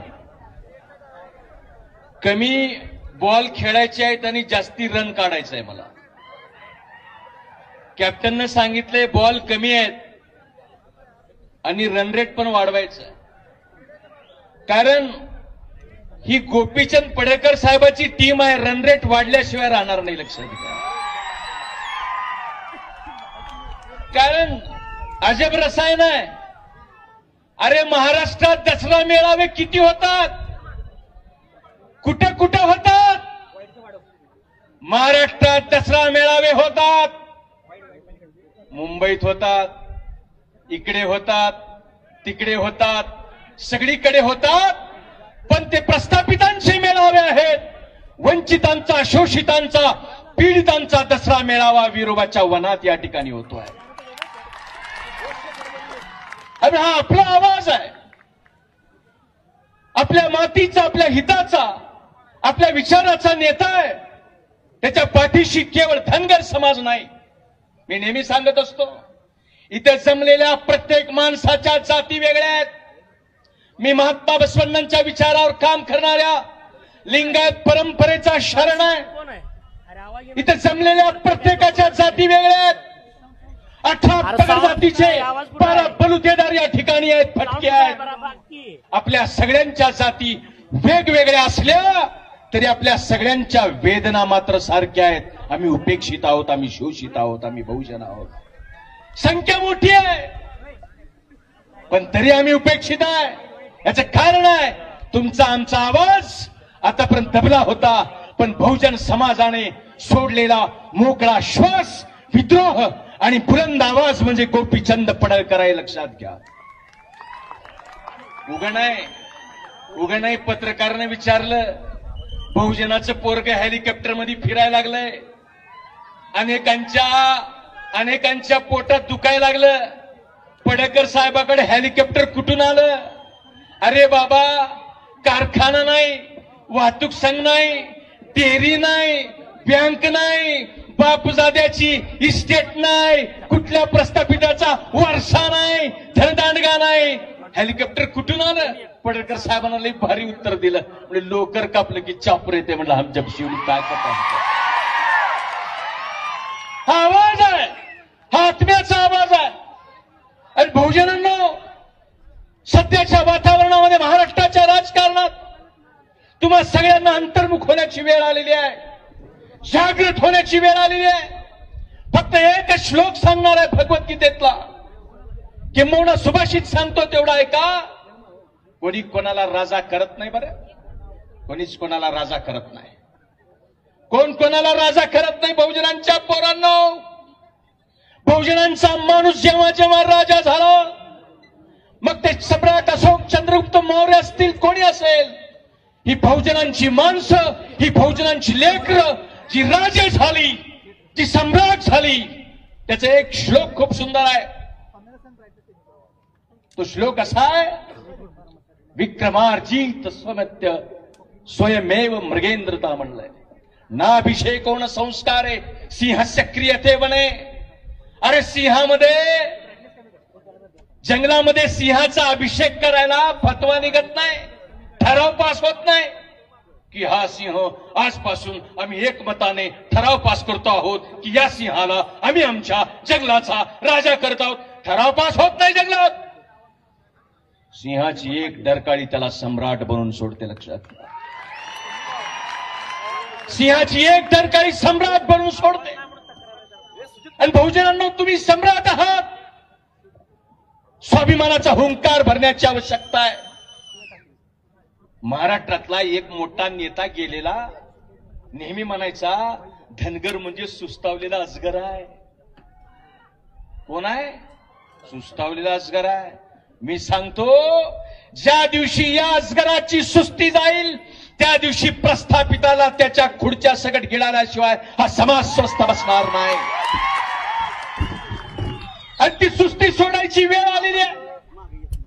आमच्या हक्काचा नेता, आमच्या हक्काचा आवाज विधिमंडळातला रामोशाचा, बेरडाचा, पारद्याचा, कोळ्याचा, माळ्याचा, तेल्याचा, साळ्याचा, अरे मुठभर ज्यांचं मतदान गाव कुसात नाही अशाही माणसाला वाटतंय की मीच आमदार आहे आणि मीच पडळकरच्या रूपात तिथं बोलतोय. ही मानसिकता समजून घ्या, ही जबाबदारी समजून घ्या. एक नेता तयार होण्यासाठी खूप कष्ट लागतात भावांनो. एक पडळकर साहेब तयार होण्यासाठी कष्ट लागतात, मेहनत लागतं, कुटुंबाचं बलिदान लागतं, स्वतःच्या इच्छा आकांक्षांना बाजूला सारावं लागतं, छातीचा कोट करून समोर येऊन उभं राहावं लागतं, अग्निपरीक्षा द्यावी लागते, 30-30 वर्ष मेहनत करावं लागतं. तेव्हा कुठे एक नेता तयार होतो. आरेवाडीच्या या विरोबाच्या बनात हा लिंगायताचा पोर महात्मा बसवण्णांच्या विचाराचा शरण तुम्हाला सांगतोय. अरे बाबा, महाराष्ट्रात इथून पुढच्या काळात गोपीनाथ मुंडेंचा वारसा बहुजनांचा नायक कोण चालवाल तर ते गोपीचंद पडळकर आहे. आणि बहुजनाची ही टीम, पडळकर का लक्ष्य नाहीये सिंहासन चढते जाना. सिंहासन चढणं लक्ष्य नाहीये, ती खूप छोटी गोष्ट आहे आपल्यासाठी. पडळकर का लक्ष्य नाहीये सिंहासन चढते जाना, सब समाज को लिए साथ में आगे है बढ़ते जाना. आम्हाला सगळ्याला सोबत घेऊन पुढे जायचं, आम्हाला सगळ्याला सोबत घेऊन पुढे जायचं आहे. आणि सगळ्याला सोबत, शिवदास भाऊ, सगळ्याला सोबत घेऊन जायचं असेल तर आम्हाला ताकद आमची वाढवावी लागेल, आमचा नेता जपावा लागेल आणि एका ध्येयानं, एका विचारानं प्रेरित होऊन आपल्या सगळ्यांना निश्चितपणे पुढची वाटचाल करावी लागेल. कारण काळ खूप विचित्र आहे. महाभारतातल्या अर्जुनासारखा इथला बहुजन रणांगणावरती भ्रमित झालेला आहे, संभ्रमात आहे. अशा परिस्थितीमध्ये त्या अर्जुनाला योगेश्वराच्या रूपात दिशा देण्याचं काम आदरणीय पडळकर साहेब करतायत. मी पडळकर साहेबांना विनंती करतो की कृपया त्यांनी मंचावरती यायचं. आणि मित्रांनो, ज्या क्षणाची आपण आतुरतेने वाट पाहता तो क्षण म्हणजे महाराष्ट्राचा वाघ, बहुजनांचं लेकरू, आदरणीय लोकनेते गोपीचंदजी पडळकर साहेब बोलतात. हातवरती जोरदार टाळी आदरणीय गोपीचंदजी पडळकर साहेबांसाठी. अरे एवढ्या टाळ्यावर भागणार नाही. अरे वडीच्या बनातला वाद महाराष्ट्राच्या कानाकोपऱ्यात पोहोचला पाहिजे. आपल्या सर्वांशी बोलतायत महाराष्ट्राचे लोकनेते आदरणीय आमदार गोपीचंद पडळकर साहेब बोलतायत. हात वरती बहुजनांच्या लेकरांची आदरणीय गोपीचंदजी पडळकर साहेबांसाठी. येळकोट येळकोट. ज्यांना ज्यांना बोलता येतंय त्यांनी मागे जय मल्हार म्हणा. येळकोट येळकोट येळकोट येळकोट. बिरोबाच्या नावानं, बिरोबाच्या नावानं, माकूबाईच्या नावानं, बाळूमामाच्या नावानं, डॉक्टर बाबासाहेब आंबेडकरांचा, छत्रपती शिवाजी महाराज की, पुण्यश्लोक अहिल्यादेवी होळकरांचा. मित्रांनो, आज आपल्या बिरोबाच्या पवित्र बनामध्ये आपला दसरा मेळावा पार पडतोय. या दसरा मेळाव्यासाठी महाराष्ट्राच्या कानाकोपऱ्यातून आलेल्या सर्व बांधवांचं मी मनापासून हार्दिक हार्दिक हार्दिक स्वागत करतो.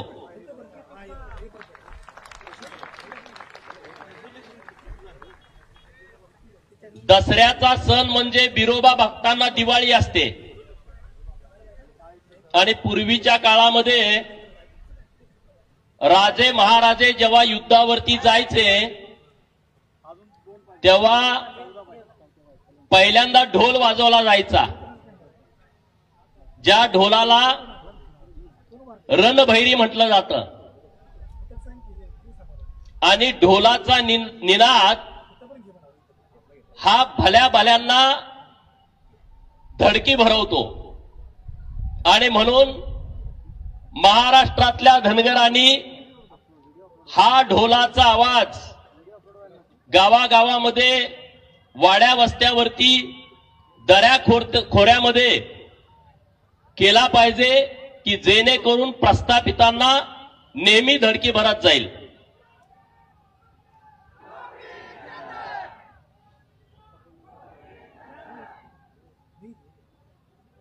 आज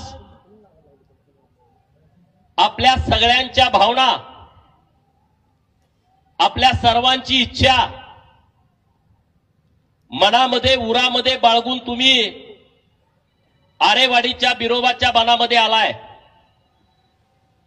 अनेक प्रश्न मनामध्ये आहेत, अनेक विचार मनामध्ये आहेत आणि त्या सगळ्या प्रश्नांची सोडवणूक करण्याची प्रामाणिक भावना आपल्या सर्वांची आहे आणि म्हणून गेले अनेक वर्ष आपण या सगळ्या प्रश्नावरती उत्तर मिळण्यासाठी झगडतोय, मेहनत करतोय। गेल्या 15 दिवसापूर्वी मी महाराष्ट्रामध्ये धनगरांची जागर यात्रा घोषित केली आणि तेव्हा लबाड लांडग्यांच्या पिलावळीने विष पेरायला सुरुवात केली। लबाड लांडगा कोण आहे तुम्हाला माहित आहे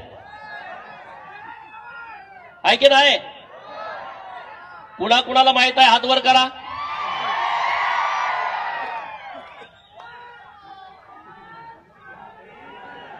ह्या पिलावळीने विष पेरायला सुरुवात केली की गोपीचंद पडळकर एका बाजूला धनगराच्या आरक्षणाची लढाई मुंबईच्या उच्च न्यायालयामध्ये सुरू आहे असं बोलतोय, तिथं प्रलंबित आहे असं बोलतोय आणि दुसऱ्या बाजूला धनगरांची जागर यात्रा काढतोय। मला त्या सगळ्या लोकांना सांगायचं आहे, त्यांच्या पिलावळींना सांगायचं आहे, आपल्याही लोकांना सांगायचं आहे की धनगर समाजाच्या आरक्षणाच्या लढाईमध्ये आपण 2 टप्प्यात चाललोय।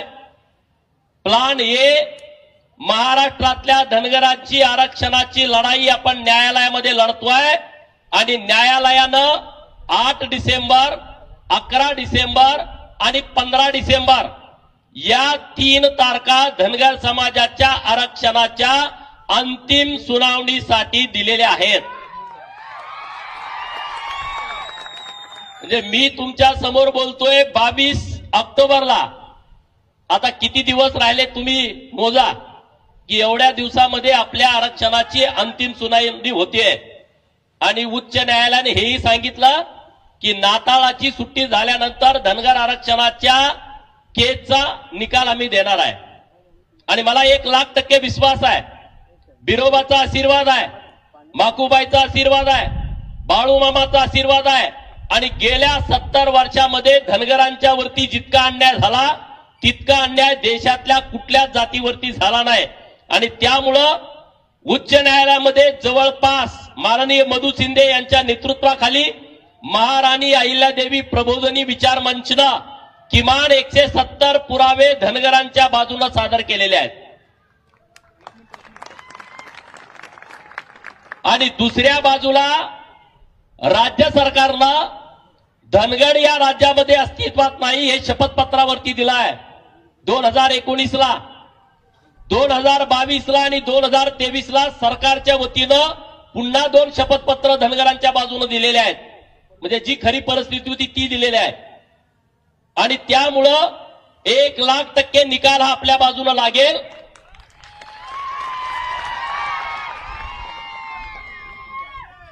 पण तरी सुद्धा मी म्हटलं की आपण एकाच विषयावरती अवलंबून राहायचं नाही, महाराष्ट्रातल्या धनगरांनी रस्त्यावरच्या लढाईला सुद्धा तयार राहिलं पाहिजे, म्हणून महाराष्ट्रभर जागर यात्रेच्या माध्यमातून फिरलो आणि आज लाखोचा समुदाय आपल्या आरेवाडीच्या दसरा मेळाव्याला आला. मी तुमच्या सर्वांचं मनापासून अभिनंदन करतो.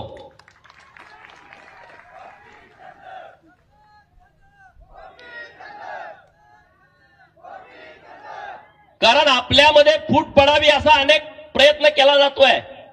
अनेक ठिकाणी वेगवेगळ्या ठिकाणी तुम्ही कसं विभागला जाल अशा पद्धतीचं षडयंत्र महाराष्ट्रामधून राबवलं जात आहे. बहुजनांचा बुरखा पांघरलेला लांडगा हा बहुजनांच्या विरोधी किती आहे हे आपल्या सगळ्यांना माहित आहे. कारण पहिल्यांदा या महाराष्ट्रामध्ये गरीब मराठा समाजाला आरक्षण मिळालं पाहिजे अशी भूमिका शालिनीताई पाटील यांनी तत्कालीन त्या काळामध्ये आमदार असताना घेतली. तेव्हा त्यांना पक्षातून बाहेर काढलं गेलं. मराठा समाजाला पहिल्यांदा विरोध केला हा लबाड लांडग्यानं पहिल्यांदा विरोध केला. मित्रांनो, आता तुम्ही बघितलं मागच्या 2-3 महिन्यापूर्वी त्यांचा पुतण्या पार्टीतनं फुटला की नाही? आता त्याचा पुतण्या पार्टीतनं फुटला, यामध्ये दुसऱ्याचा काय दोष आहे? हे सगळेजण छगन भुजबळांच्या विरोधामध्ये शिव्याशाप द्यायला लागलेत. बघितलं तुम्ही मीडियामध्ये?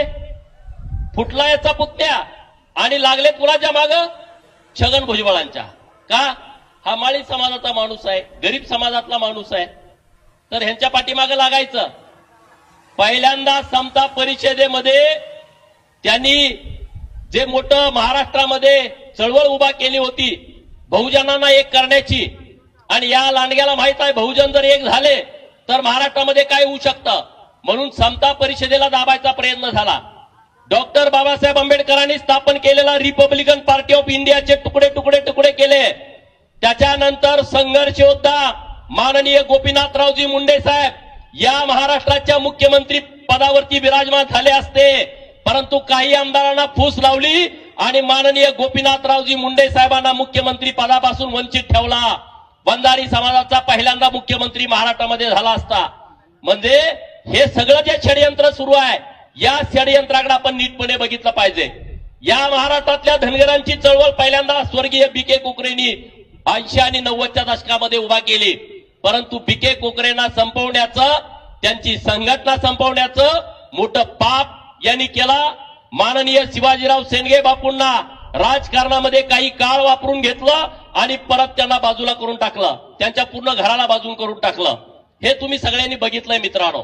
आणि म्हणून तुम्हा सगळ्यांना माझं आव्हान आहे की तुम्ही सगळ्यांनी या गुलामगिरीतून बाहेर पडलं पाहिजे. या सगळ्या ज्या रचना आहेत त्या रचनेतून बाहेर पडलं पाहिजे. मी गेल्या महाविकास आघाडी काळातली एक गोष्ट तुम्हाला सांगतो. माननीय मधू शिंदे साहेब न्यायालयाची लढाई आपली लढतायत आणि 2.5 वर्ष महाविकास आघाडीचं सरकार होतं आणि सरकारची मदत ही धनगर आरक्षणाच्या केसमध्ये अपेक्षित होती. आणि म्हणून मधू शिंदे साहेब काही आपल्या लोकांना मध्यस्थ घालून शरद पवारांना जाऊन भेटले की अशी अशी आमची न्यायालयामध्ये 2017ला केस दाखल झालेली आहे आणि या केसमध्ये सरकारची आम्हाला अशा पद्धतीनं मदत पाहिजे. आणि पवारांनी नीटपणे ऐकून घेतलं, केस कशी चालली आहे, काय चाललंय, सगळं त्यांनी व्यवस्थितपणे सांगितलं. आणि परत ते म्हणले हळूच धनगड आणि धनगराच्या बाबतीमध्ये नेमकं काय आहे. तर मधू शिंदे साहेबांनी सगळी परिस्थिती सांगितली की राज्यातल्या सगळ्या आम्ही तहसीलदारांच्याकडून लिहून घेतलंय, सगळं झालं. अहो नाही, मला 1981ला एक धनगड गडचिरोलीमध्ये भेटला होता. हे पिल्लू असं बोलतोय. म्हणजे मधू शिंदेला बोललोय, मी काही स्टोरी तयार करून तुम्हाला सांगत नाही.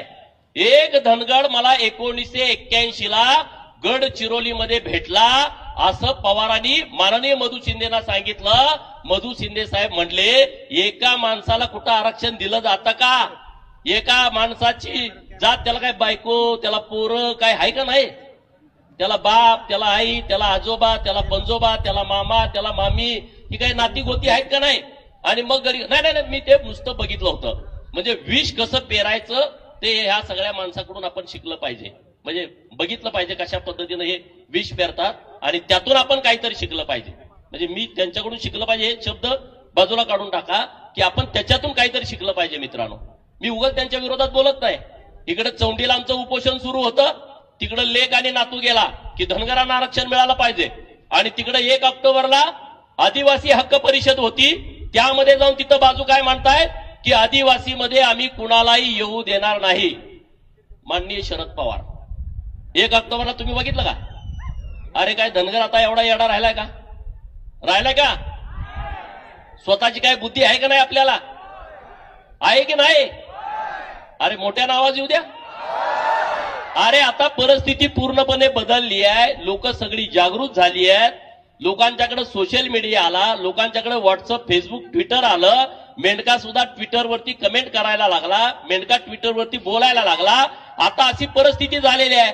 आता लोकांना लबाड बोलून चालणार नाही, लोकांना फसवून चालणार नाही. आणि म्हणून तुम्हा सगळ्यांना माझं आव्हान आहे की आपल्याला संघटित यावं लागल, आपल्याला एकत्रित यावं लागल. धनगर आणि धनगरांचा विषय आहे. 1990ला जर धनगर आणि धनगरांचा विषय मुख्यमंत्री शरद पवार असताना जर मिटवला असता तर आज आपल्याला महाराष्ट्रामध्ये संघर्ष करावा लागला नसता.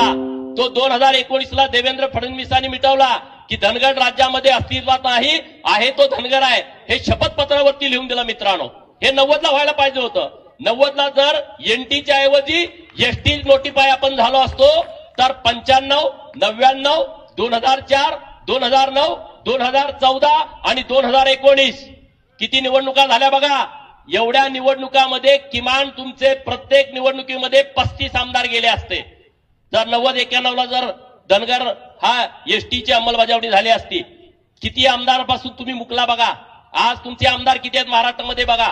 जिसकी जितनी संख्या भारी उसकी उतनी भागीदारी, या तत्वावरती तुम्हाला का न्याय मिळत नाही याचा तुम्ही सगळ्यांनी विचार करा. मित्रांनो, माझ्या अगोदर बळवंतराव बोलले की या महाराष्ट्रामध्ये 33 आदिवासी जमाती अशा आहेत 45 पैकी की ज्यांना मी इथं बिरोबा बनात बोलतोय त्या क्षणापर्यंत 33 जमातींना आदिवासींचा दाखलाच मिळाला नाही. 1,05,00,000 संख्या 2011च्या जनगणनेनुसार आहे. त्यानुसार 9.35% आरक्षण आदिवासी जमातींना मिळत आहे. 33 आदिवासी जमातींना दाखलाच नाही. आणि लोक मीडियामध्ये येऊन बोलतायत की धनगरांना आम्ही घुसू देणार नाही. धनगर जर आरक्षण एसटी मध्ये आले तर आम्ही याव करेन, आम्ही त्याव करेन. अरे डॉक्टर बाबासाहेब आंबेडकर साहेबांनी संविधानामध्ये आम्हाला अधिकार दिलेले आहेत, आम्हाला हक्क दिलेले आहेत. तुम्ही काय संविधानापेक्षा मोठे झाले का? कुणी मंत्री, कुणी आमदार, कुणी खासदार, कुणी मोठा नेता असेल, तुम्ही संविधान मानत नाही का? अरे आम्ही संविधानाच्या हक्कानं, अधिकारानं महाराष्ट्रातल्या धनगराच्या आरक्षणाची अंमलबजावणी मागतोय. आणि त्याच्या विरोधामध्ये कोणी जरी आला तर त्याला तुडवून जाण्याची आमची सगळ्यांची भूमिका आहे. महाराष्ट्रातल्या गरीब मराठा समाजाला आरक्षण मिळालं पाहिजे, याबद्दल कुणाचंच दुमत नाही, आमचा सपोर्ट आहे. अरे तुम्ही मागच्या 2.5 वर्षामध्ये महाराष्ट्रातल्या गरीब मराठा समाजाला दिलेल्या योजना तुम्ही बंद केल्या. अण्णासाहेब पाटील आर्थिक विकास महामंडळा तुम्ही बोडीत काढला. 2.5 वर्ष एकाही मराठा समाजाच्या मुलाला तुम्ही कर्ज दिलं नाही, सारथीला पैसे दिले नाहीत, महाज्योतीला पैसे दिले नाहीत. हे सगळे प्रकार तुमच्या काळामध्ये घडले. मित्रांनो, ही सगळी परिस्थिती आपल्याला विचार करणारी परिस्थिती आहे. आणि म्हणून आपल्यामध्ये सगळ्यामध्ये जागृती पाहिजे. आपल्या महिलांना सगळ्यांना पुढे केलं पाहिजे. महिलांच्या हातामध्ये आपण नेतृत्व दिलं पाहिजे. आज एवढ्या मोठ्या संख्येनं आपण उपस्थित आहे आणि महिलांची संख्या किती आहे आपल्या या कार्यक्रमामध्ये? अरे आपण लिडरशिप महिलांच्याकडे देणार आहे की नाही देणार? नेतृत्व महिलांच्याकडे देणार आहे की नाही देणार? त्यांना तुम्ही अधिकार देणार आहे की नाही देणार? एक पुण्यश्लोक अहिल्यादेवी या शिकल्या, राजकर्त्या झाल्या, प्रशासन त्यांच्या हातात आलं तर त्यांनी पिढ्यानपिढ्याचा उद्धार केला. एक अहिल्यादेवीनी 250 वर्षानंतर सुद्धा आपण त्याचं नाव घेतोय, त्यांचे गोडवे गातोय. एक अहिल्यादेवीनी राज्यकारभार हातात घेतल्यानंतर या देशातल्या मंदिरांचा जीर्णोद्धार केला, तिथल्या उद्योगधंद्यांना त्यांनी प्राधान्य दिलं. महेश्वरी साडी त्यातलं एक उदाहरण आहे. आज 250 वर्षानंतर सुद्धा महेश्वर साडी हे जगामध्ये जाते. हे पुण्यश्लोक अहिल्यादेवींचं काम आहे मित्रांनो. आणि म्हणून आपण आपल्या महिलांना पुढे केलं पाहिजे. केंद्र सरकारनं नरेंद्र मोदीजींनी काय योजना आणल्यात महिलांच्यासाठी, त्या योजना तळागाळापर्यंत पोहोचल्या पाहिजेत. त्या योजना लोकांच्या पर्यंत गेल्या पाहिजेत. गावगाड्यातल्या महिलांना त्याचा मोठ्या प्रमाणात फायदा झाला पाहिजे. याचं सगळं नियोजन आपल्याला पुढे करावं लागेल मित्रांनो. त्याशिवाय आपल्याला काही मिळणार नाही. आणि म्हणून मी तुम्हा सगळ्यांना विनंती करतोय, मी तुम्हा सगळ्यांना आवाहन करतोय की धनगर आरक्षणाच्या बाबतीमध्ये आपल्याला ताकदीनं पुढे जावं लागेल. आज 22 तारीख आहे. 21 सप्टेंबरला आपली मिटिंग झाली होती मंत्रालयामध्ये. त्या दिवसापासून मी या क्षणापर्यंत बोलतोय तोपर्यंत सरकारनं एक सुद्धा कागद हलवलेला नाही, एक सुद्धा अजून निर्णय केलेला नाही. अजून कमिटी नेमलेला आहे, ती कमिटी बाहेरच्या राज्यात जाणार आहेत. मी काय त्यांना GR दिलेत. परवा माननीय मुख्यमंत्री उपमुख्यमंत्री महोदयांना भेटून छत्तीसगडचा GR दिलाय की हा GR बघितल्यानंतर महाराष्ट्रातल्या धनगरांना राज्य सरकारच अंमलबजावणी करू शकतं. हे इतके सगळे GR दिलेले आहेत, परंतु अजून काही हालचाल नाही. मी आपल्या माध्यमातून सरकारला सांगतो की ताबडतोब तुम्ही कमिटी जाहीर करा आणि ती कमिटी छत्तीसगड, बिहार, मध्य प्रदेश आणि तेलंगणा सरकारकडे ही माहिती घेण्यासाठी पाठवा, ताबडतोब पाठवा. कारण तुम्ही आता वेळ दिली 60 दिवसाची आणि आज 31 दिवस झाले. 29 दिवस सरकारच्या हातामध्ये आहे. 29 दिवसानंतर महाराष्ट्रातला धनगर समाज परत रस्त्यावरती उतरला तर त्याला जबाबदार सरकार असेल, त्याला जबाबदार धनगर समाजातलं कोणी असणार नाही. बरोबर का चुकीचं आहे? बरोबर आहे का चुकीचं आहे? आणि म्हणून सरकारनं जे काय आम्हाला दिलं ते आम्ही मान्य केलं की धनगरांचा तुम्ही सर्टिफिकेट दिला. धनगर समाजाच्या बाबतीमध्ये 2 ऍफिडेव्हिट दिली. पुण्यश्लोक अहिल्यादेवींच्या नावानं सोलापूरच्या विद्यापीठाला नाव देवेंद्र फडणवीसांनी दिला. माननीय मुख्यमंत्री आणि उपमुख्यमंत्री महोदयांनी 31 मेला चौंडीमध्ये अहमदनगर जिल्ह्याचं नाव बदलून पुण्यश्लोक अहिल्यादेवी नगर करण्याची घोषणा केली. तर त्यांचं मी अभिनंदन करतो. पण सरकारकडे मी मागणी केली, जेव्हा आपली मिटिंग झाली तेव्हा सरकारकडे काही मागण्या केल्या. त्यामध्ये आपली जी केस चालू आहे त्यामध्ये कुंभकोणी साहेबांची कायम नियुक्ती करावी अशी आपल्या सगळ्यांची मागणी होती. ती सरकारनं मान्य केली. दुसरी आपण मागणी केली की या राज्यामध्ये 10,000 कोटींची तुम्ही घोषणा केली मेंढपाळांच्यासाठी, तर त्याच्याबद्दल जिल्ह्याच्या सगळ्या संस्था स्थापन झाल्या.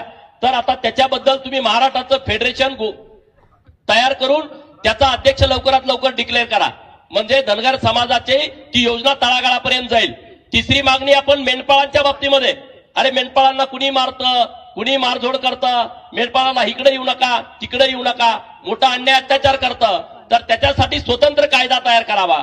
आणि वन क्षेत्रामध्ये धनगरांच्या आमच्या मेंढपाळांना चराई कुर्ण जी होती त्या कुर्णावरती तुम्ही येऊ देत नाही, त्याच्याबद्दल सरकारकडे आम्ही मोठ्या प्रमाणात मागणी केली. ज्या आरेवाडीच्या बिरोबाच्या बनामध्ये आपण बोलतोय, ह्या आरेवाडीचं बिरोबाचं बन, पट्टण कोडोलीचा बिरोबा, वासीचा बिरोबा, हुलजंतीचा महालिंगराया आणि हुन्नूरच्या मंदिराचा हा 5 मंदिराचा एक विकास आराखडा सरकारनं तयार करावा, ही मागणी आपण सरकारनं केली आहे आणि ती सरकारनं मान्य केलेली आहे. म्हणजे हा विकासाचा आराखडा सरकारनं तयार करावा आणि 200 कोटी रुपये हे बिरोबाच्या बनामध्ये सरकारनं खर्ची करावेत, ही आपली मागणी सरकारकडे होती. मित्रांनो, महाराजा यशवंतराव होळकर यांचं जन्मगाव वापगाव, तो किल्ला ताब्यात घेण्यासाठी आपण सगळेजण संघर्ष करतोय आणि सरकारनं आता निर्णय केलाय तो की वापगावचा किल्ला हे राज्य सरकारच्या ताब्यामध्ये घेऊन तिथं महाराजा यशवंतराव होळकर यांच्या उंचीला साजेच असे स्मारक बांधायचा सरकार निर्णय घेत आहे. ती मागणी आपण सरकारकडे रेटून लावून धरलेली आहे. असे अनेक विषय आपण सरकारकडे मागणी करतोय, सरकारकडे पाठपुरावा करतोय, परंतु आपण गावगाड्यातले सगळे छोटे छोटे समाज एकत्रित येणं गरजेचं आहे. गरीब मराठा समाज, ओबीसी समाज, मायनर ओबीसी समाज, भटके विमुक्त, भटक्या जमाती, पालात राहणारी लोक, हे सगळ्या लोकांना आपल्याला एकत्रित करायचं आहे. आज दौलत नाना इथं आहेत, शिवानंदजी इथं आहेत, ताकदीनं ते बोलले, माननीय खाडे डॉक्टर साहेब बोलले, काही अनेक लोकांना बोलायचं होतं पण वेळेअभावी बोलू शकले नाहीत. आणि म्हणून आपण सगळे जोपर्यंत एकत्रित येत नाही, संघटित होत नाही, आपल्याला आपल्या हक्काची अधिकाराची जाणीव होत नाही, तोपर्यंत आपण काहीच करू शकत नाही. आणि म्हणून आपण ठरवलं, आज आपण बिरोबाच्या बनामध्ये आहे, हा शिवाचा महादेवाचा अवतार आहे. बिरोबा शिव हे आपल्या सगळ्यांचं मूळ दैवत आहे, मूळ पुरुष आहे. आणि म्हणून या देशाच्या जडणघडणीमध्ये महादेवाचं मोठं सहभाग आहे. आणि म्हणून शिव यांच्या नावानं, मल्हारी मार्तंड यांच्या नावानं मी आज आरेवाडीच्या बिरोबाच्या साक्षीनं, आपल्या मावळत्या सूर्याच्या साक्षीनं या महाराष्ट्रातल्या बहुजनांना एकत्रित करण्यासाठी, या महाराष्ट्रातल्या बहुजनांना संघटित करण्यासाठी हिंदुस्थान शिव मल्हार क्रांती सेनेची घोषणा आज करतोय की ही अराजकीय संघटना असेल पण महाराष्ट्रातल्या बहुजनांच्यासाठी काम करेल, बहुजनांना जोडण्यासाठी काम करेल, बहुजनांना एकत्रित करण्यासाठी काम करेल, त्यांना अन्यायाला वाचा फोडण्यासाठी काम करेल. यासाठी ही शिवमल्हार सेना महाराष्ट्रामध्ये मोठ्या ताकदीनं काम करेल. येत्या महिन्या 2 महिन्यामध्ये ह्याची पूर्ण आपण रचना करू. याच्यासाठी आपण सगळी सिस्टीम व्यवस्थितपणे लावू. मुंबईमध्ये त्याचं ऑफिस असेल, त्यामधून काम कसं करायचं, कशा पद्धतीनं करायचं याचं व्यवस्थितपणे आपण प्लॅनिंग करू. महाराष्ट्रातल्या सगळ्या लोकांना तुम्हाला मान्य आहे का? हे मान्य आहे का? सगळ्यांचा सपोर्ट आहे का? हात वर करून सांगा की आपली एक अराजकीय संघटना असावी असं कुणाकुणाला वाटतंय त्यांनी दोन्ही हात वर करा. नाव योग्य आहे का? हा? आणि त्यामुळं ही संघटना मोठ्या प्रमाणात काम करेल. मेंढपाळांच्यासाठी संत बाळूमामा मेंढपाळ संघटना ही मी आज घोषित करतोय.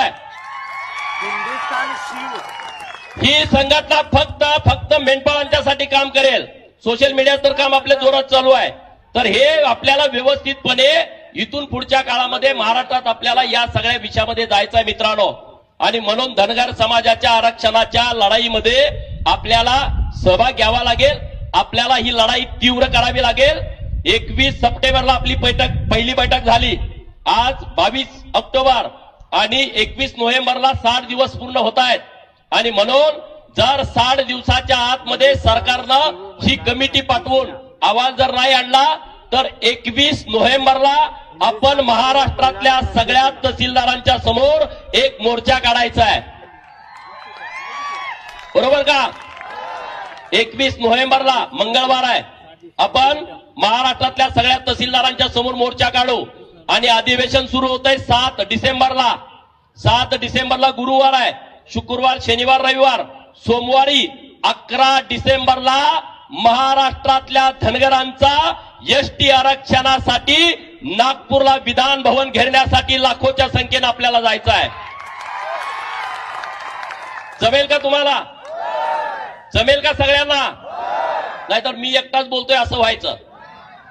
सगळे ताकदीनं या, बाहेर पडा. अरे दादा, ताई, साहेब, ह्या भानगडीतनं बाहेर पडा. 5G चा जमाना चालू आहे. नेट कुठला आहे तुमच्याकडे आता? हा? 5Gच्या जमान्यात तुम्ही एसटीड्या ह्या ज्या आहेत डबळे ते बाजूला टाका. एस म्हणजे साहेब, टी म्हणजे ताई आणि डी म्हणजे दादा. या एसटीडीच्या गुलामगिरीतून तुम्ही सगळे बाहेर पडा. इंग्रजांच्या काळामध्ये जशी गुलाम करण्यासाठी काही व्यूहरचना केली होती तशी हे प्रस्थापितांनी व्यूहरचना केल्या. साहेब, ताई, दादा हे बंद करा. याच्या मागं फिरणं बंद करा. अरे BK कोकरे साहेबांनी यशवंत सेना कशासाठी स्थापन केली होती? या महाराष्ट्रातला प्रमुख प्रस्थापित पवारांच्या विरोधात लढण्यासाठी केलती का नाही? बरोबर. हा? महाराष्ट्राच्या दऱ्याखोऱ्यामध्ये BK कोकरे साहेब फिरले. अरे आता आपल्याकडे सगळ्या सुविधा आहेत. आता आपल्याकडे गाड्या आहेत. आपल्याकडे सगळी यंत्रणा आहे. त्या काळामध्ये ते वर्गणी गोळा करायचे. आरेवाडीच्या बनात यायचे. बोकडं कापल्यानंतर कातडं ते वर्गणीमध्ये मागायचे. सगळे पुजारी त्यांना माहित आहे. लोक कातडं त्यांना द्यायची आणि ते कातडं विकून ते चळवळ उभा करायचे. अरे मित्रांनो, यशवंत सेनेची स्थापना का केली होती BK कोकरे साहेबांनी? या प्रस्थापितांच्या विरोधात लढण्यासाठी. आज त्या पवारांच्या सांगण्यावरून यशवंत सेना चालते. याचं मला खूप दुःख वाटतं, वाईट वाटतं या सगळ्या गोष्टीचं. तुम्ही सगळ्यांनी या महिन्या 2 महिन्यातल्या सगळ्या प्रक्रिया बघितल्या. मी बिरोबाच्या चरणी प्रार्थना करतो, आमच्या या सगळ्या युवा पोरांना सुबुद्धी दे, चांगली बुद्धी दे की या प्रस्थापितांच्या विरोधात लढण्यासाठी यशवंत सेनेचा मोठ्या प्रमाणात वापर झाला पाहिजे मित्रांनो. नाहीतर त्याचा काही उपयोग होणार नाही. आणि म्हणून तुम्हा सगळ्यांना आरेवाडीच्या बिरोबाच्या बनामधून मी तुम्हा सगळ्यांना इतकं सांगतो, या वर्षीची दिवाळी आपण पालातल्या लोकांच्या बरोबर साजरी करायची. कुणाकुणाला जमल सांगा पालातल्या लोकांच्या बरोबर? अरे आपली संख्या इतकी मोठी आहे, आपल्याला न्याय मिळत नाही. गरीब मराठा समाजाची एवढी महाराष्ट्रात संख्या आहे, त्यांना न्याय मिळत नाही. अरे पालातल्या लोकांना काय मिळालं? अजून त्यांना जन्माचा दाखला नाही त्यांच्याकडं मतदान कार्ड नाही, त्यांच्याकडे आधार कार्ड नाही, त्यांचं शाळेमध्ये नाव नाही. जे सगळे आपल्या गावात राहतात, आपले भटके विमुक्तातले आपले भाऊ आहेत. आणि म्हणून या वर्षीची दिवाळी आपण पालातल्या लोकांच्या बरोबर केली पाहिजे. आपल्या पोराला एक ड्रेस आणला, आपण त्या मुलाला एक ड्रेस आणला पाहिजे. अरे आपण त्याची जबाबदारी घेतली पाहिजे ना. आणि म्हणून मी या वर्षीची दिवाळी माझ्या पालातल्या भावांच्या बरोबर करणार आहे. तुम्हालाही माझं आव्हान आहे, तुम्हालाही माझी विनंती आहे की तुम्ही सुद्धा मोठ्या ताकदीनं मोठ्या प्रमाणामध्ये पालात, नाही तर नुसते फोटो काढाय पुरते नको करावं. मग त्याचा काय उपयोग नाही, नुसता एक फोटो काढला सोशल मीडियावर टाकला. आपल्याला त्या लोकांना आपल्या बरोबर घ्यायचं आहे. आपण आपल्या सगळ्या ज्या संस्कृती आहेत, आपल्या परंपरा आहेत, आता आदिवासी समाज जमातीची एक वेगळी परंपरा आहे, वेगळी संस्कृती आहे, त्यांच्या चालीरीती वेगळ्या आहेत. अरे आपली पण एक चालीरीती आहे ना, आपली एक परंपरा आहे. माझ्या डोक्याला पिवळा फेटा आहे, कुणी जर बघितलं तर मग हा धनगर आहे, आमचं गजनाट्य आहे, आमचं ओव्या आहे, हे आपण जपलं पाहिजे ना. अरे आपल्या कुठल्याही कार्यक्रमामध्ये ओव्या ठेवल्या पाहिजेत, कुठल्याही कार्यक्रमामध्ये गजी ढोलाचा कार्यक्रम ठेवला पाहिजे. लग्नामध्ये ते काहीतरी प्री शूट आलंय, काहीतरी लग्ना अगोदर ते नवरा बायको फोटो काढतात आणि मला काय काय आमची मुलं दाखवतात की लग्नाच्या अगोदर धनगरी फेटा, खांद्यावरती घोंगडं आणि हातामध्ये काठी असं शूट करणारे फोटो बघितले. मला त्यांचा खूप अभिमान वाटतो. तुम्ही पण हे केलं पाहिजे ना सगळ्यांनी. अरे आज जर सगळे डोक्याला पिवळे फेटे बांधून आला असता तर काय बिघडलं असतं, बरं वाटलं असतं ना. आपली जी परंपरा आहे, आपली जी संस्कृती आहे, आपण किती जरी मोठं झालं तर त्याचं आपण जतन केलं पाहिजे, त्याच्यासाठी आपण प्रयत्न केला पाहिजे. हे सगळं काम आपल्याला हातामध्ये घ्यायचं आहे मित्रांनो, हे सगळं काम तुम्ही हातामध्ये घ्या. आज महाराष्ट्रामध्ये जी परिस्थिती निर्माण झालेली आहे, ज्या परिस्थितीतून जर मार्ग काढायचा असेल तर आपल्या सगळ्यांना एकत्रित यावं लागेल, आपल्या सगळ्यांना संघटित व्हावं लागेल. धनगर समाजाच्या आरक्षणाची लढाई जिंकल्याशिवाय तुम्हाला काहीच करता येत नाही, काहीच करता येत नाही मित्रांनो. आणि त्यासाठी संघर्ष करावा लागेल. ते काय असं सिंहासन तुम्हाला मिळणार नाही. महाराजा यशवंतराव होळकर यांनी संघर्ष करून सिंहासन मिळवलं होतं. प्रस्थापिताच्या विरोधात लढून विस्थापितांचं सिंहासन त्यांनी तयार केलं होतं. हा आपला आदर्श आहे. छत्रपती शिवाजी महाराजांनी रायरेश्वराच्या मंदिरामध्ये स्वराज्य निर्माण करताना रक्ताभिषेक केला होता. ते शिवजीचं मंदिर होतं, ते महादेवाचं मंदिर होतं. छत्रपती शिवाजी महाराजांनी महादेवाच्या पिंडीवरती रक्ताचा अभिषेक केला, म्हणून आपल्या संघटनेला शिवमल्हार नाव आहे मित्रांनो.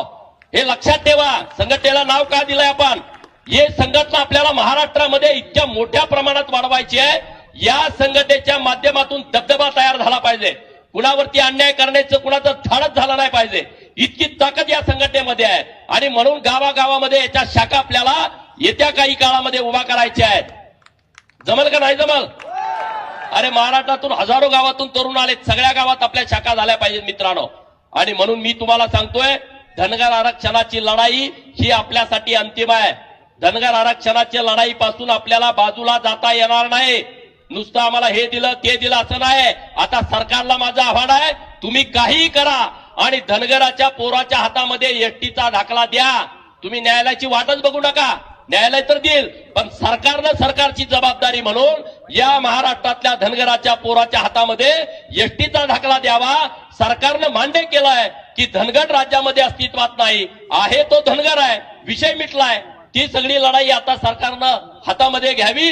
धनगरांच्या सहनशीलतेचा अंत सरकारनं पाहू नये अशी मागणी मी आपल्या आरेवाडीच्या बिरोबाच्या बनातनं, दसरा मेळाव्यातनं राज्य सरकारकडे करतो. राज्य सरकार सगळ्याच व्यवस्थितपणे विचार करताय. मराठा समाजाला आरक्षण देण्याची राज्य सरकारची भूमिका आहे. ओबीसीच्या आरक्षणामध्ये त्यांचं जे आरक्षण आहे ते संरक्षित करण्याची राज्य सरकारची भूमिका आहे. अरे मग धनगरांनी काय केलं, धनगरांची अंमलबजावणी तुम्ही करा. राज्य सरकार हे करू शकतं. माननीय एकनाथ शिंदे आणि माननीय देवेंद्रजी फडणवीस साहेब हे करू शकतात. आणि म्हणून आपल्या माध्यमातून सरकारकडे माझी विनंती आहे, आणि ती विनंती सरकारनं कसल्याही परिस्थितीमध्ये मान्य करावी ही आपल्या सगळ्यांच्या वतीनं राज्य सरकारकडे विनंती आहे. आणि म्हणून धनगर आरक्षणाच्या बाबतीमध्ये कुणी किती राजकारण केला, कुणी किती जरी आडवं येण्याचा प्रयत्न केला तर धनगर त्याला बळी पडणार नाही. धनगरांनी हे व्यवस्थितपणे समजून घेतलं पाहिजे मित्रांनो. तुम्ही मराठा समाज आणि धनगर समाज हे महाराष्ट्रातले दोन प्रमुख समाज आहेत, मोठा समाज आहे. आणि त्यामुळे आपली सगळ्यांची जबाबदारी मित्रांनो वाढतीये. आपल्या सगळ्यांची जबाबदारी इतर छोट्या छोट्या लोकांना सुद्धा बरोबर घ्यायचं. कधी जिथं वेळ पडेल तिथं बाळूमामा व्हायचं आणि गरज पडली तर बापू बिरू व्हायची तयारी आपली सगळ्यांची असली पाहिजे. गरज पडेल तिथं आपण अन्याय कुणावरती करत नाही, तो आपला स्वभाव नाही मित्रांनो. हे सगळं नीटपणे आपण विषय समजून घ्या. ना काना ना मात्रा, ना काना ना मात्रा. अरे आवाज येऊ द्या. ना काना ना मात्रा, धनगर लय खतरा. ना काना न मात्रा. अरे आवाज येऊ द्या. अरे तुमच्यात लढाऊ बाणा आहे का नाही राहिला का नाही. हा आणि त्यामुळं इथून पुढे आपण सगळेजण आज इतक्या मोठ्या संख्येनं तुम्ही दसरा मेळाव्याला आला, इतक्या महाराष्ट्रातल्या सगळ्या लोकांचा उत्साह वाढवण्याचं काम केलं. बहुजन समाजातली लोक आली, ओबीसी समाज, मायनर ओबीसी समाज, भटक्या विमुक्त समाजातली लोक आली आणि सगळ्यांनी एक ताकद लावली आहे, एकजूट केलेली आहे सगळ्यांनी. आणि आम्ही इथून पुढच्या काळामध्ये ताकदीनं फिरतोय. आता दौलत नाना इथं रामोशी समाजासाठी गेल्या अनेक वर्षांपासून काम करतायत. शिवानंदजी हैबतपुरे साहेब आहेत, महाराष्ट्रातल्या लिंगायत समाजासाठी काम करतायत. अरे रामोशी समाजाला पहिल्यांदा महामंडळ इथं या महाराष्ट्र सरकारनं दिलं. किती रामोशी समाज आहे या महाराष्ट्रामध्ये, किती आमदार आहेत, एकही आमदार नाही. या सरकारनं पहिल्यांदा विचार केला की गावातल्या रामोशी समाजाला महामंडळ दिलं पाहिजे. या सरकारनं पहिल्यांदा विचार केला की गावातल्या गुरव समाजाला महामंडळ दिलं पाहिजे. या सरकारनं पहिल्यांदा विचार केला की लिंगायत समाजाला महामंडळ दिलं पाहिजे. हे इतक्या वडार समाजाला महामंडळ देण्याचं काम सरकारनं केलं. माननीय देवेंद्रजींनी या सगळ्या विषयाचं नेतृत्व केलं. हे पहिल्यांदा घडतंय मित्रांनो. आज या सगळ्या गोष्टीचा व्यवस्थितपणे विचार करण्याची आपल्या सगळ्यांना गरज आहे. एवढंच या निमित्तानं बोलतो. तुम्ही इतक्या मोठ्या संख्येनं या कार्यक्रमाला उपस्थित राहिला त्याबद्दल तुमचा आभार व्यक्त करतो आणि थांबतो. जय मल्हार. धन्यवाद. समाज गीताचं एक आपण समाजाचं गाणं तयार केलंय, त्याचंही लॉन्चिंग आपण करतोय. ते गाणं ऐकून तुम्ही सगळ्यांनी जावं. आदरणीय दौलत नानांच्या शुभ हस्ते रामोशी समाजाच्या वतीनं कुऱ्हाड आणि घुगडे देऊन सन्मान होतोय. एकदा जोरदार टाळी झाली पाहिजे.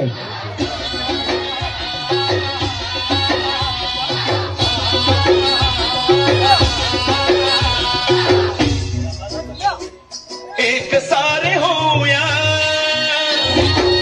वज्रमुठ बनवूया.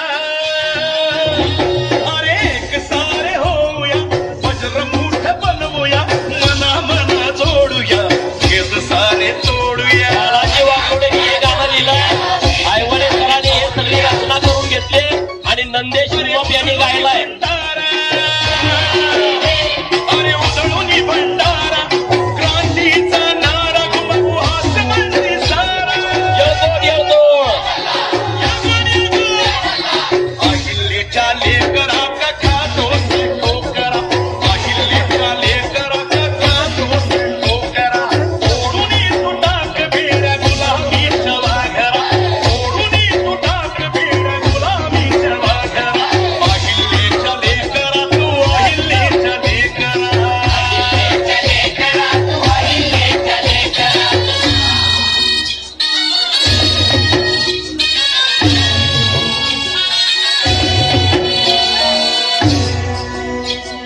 निधड्या तो छातीचा शूर मल्हार मावळा. निधड्या तो छातीचा मल्हार मावळा.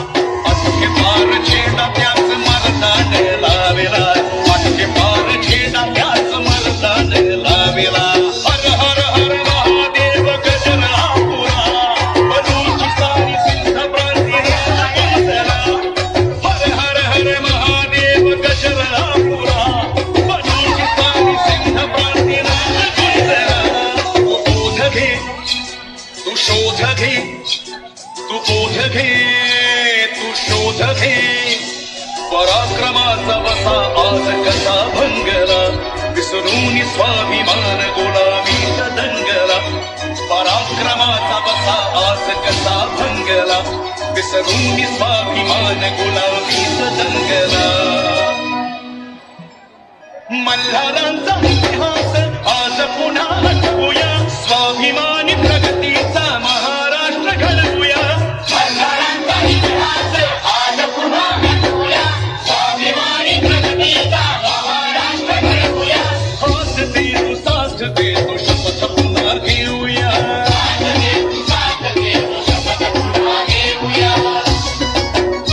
अरे उधळून भंडारा, उधळून भंडारा, क्रांतीचा नारा घुमवू हास मंत्री सारा. अहिल्याच्या लेकरा का खातो ठोकरा, अहिल्याच्या लेकरा का खातो ठोकरा. ओढून तू टाक बेड्या गुलामीच्या वाघरा, ओढून तू टाक बेड्या गुलामीच्या वाघरा. अहिल्याच्या लेकरा तू, अहिल्या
शोध घे बहुसंख्य असूनी तू असा कार्य थोर का विसरून गेला तू तुझी शक्ती व्यर्थ का बहुसंख्य असूनी तू असा कार्य थोर का विसरून गेला तू तुझी शक्ती व्यर्थ का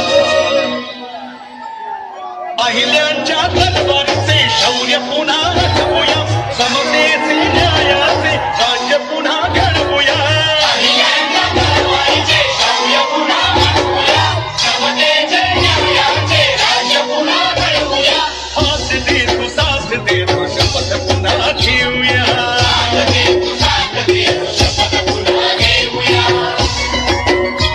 अरे उधळूनी भंडारा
शूर मल्हार मावळा निधड्या तो छातीचा मल्हार मावळा अटके पार छेना त्याच मरदान लावेला अटके पार छेना त्याच मरदान लावेला हर हर हर महादेव गजरापुरा बनूची सिंध प्राचीनान गुंजला हर हर हर महादेव गजरापुरा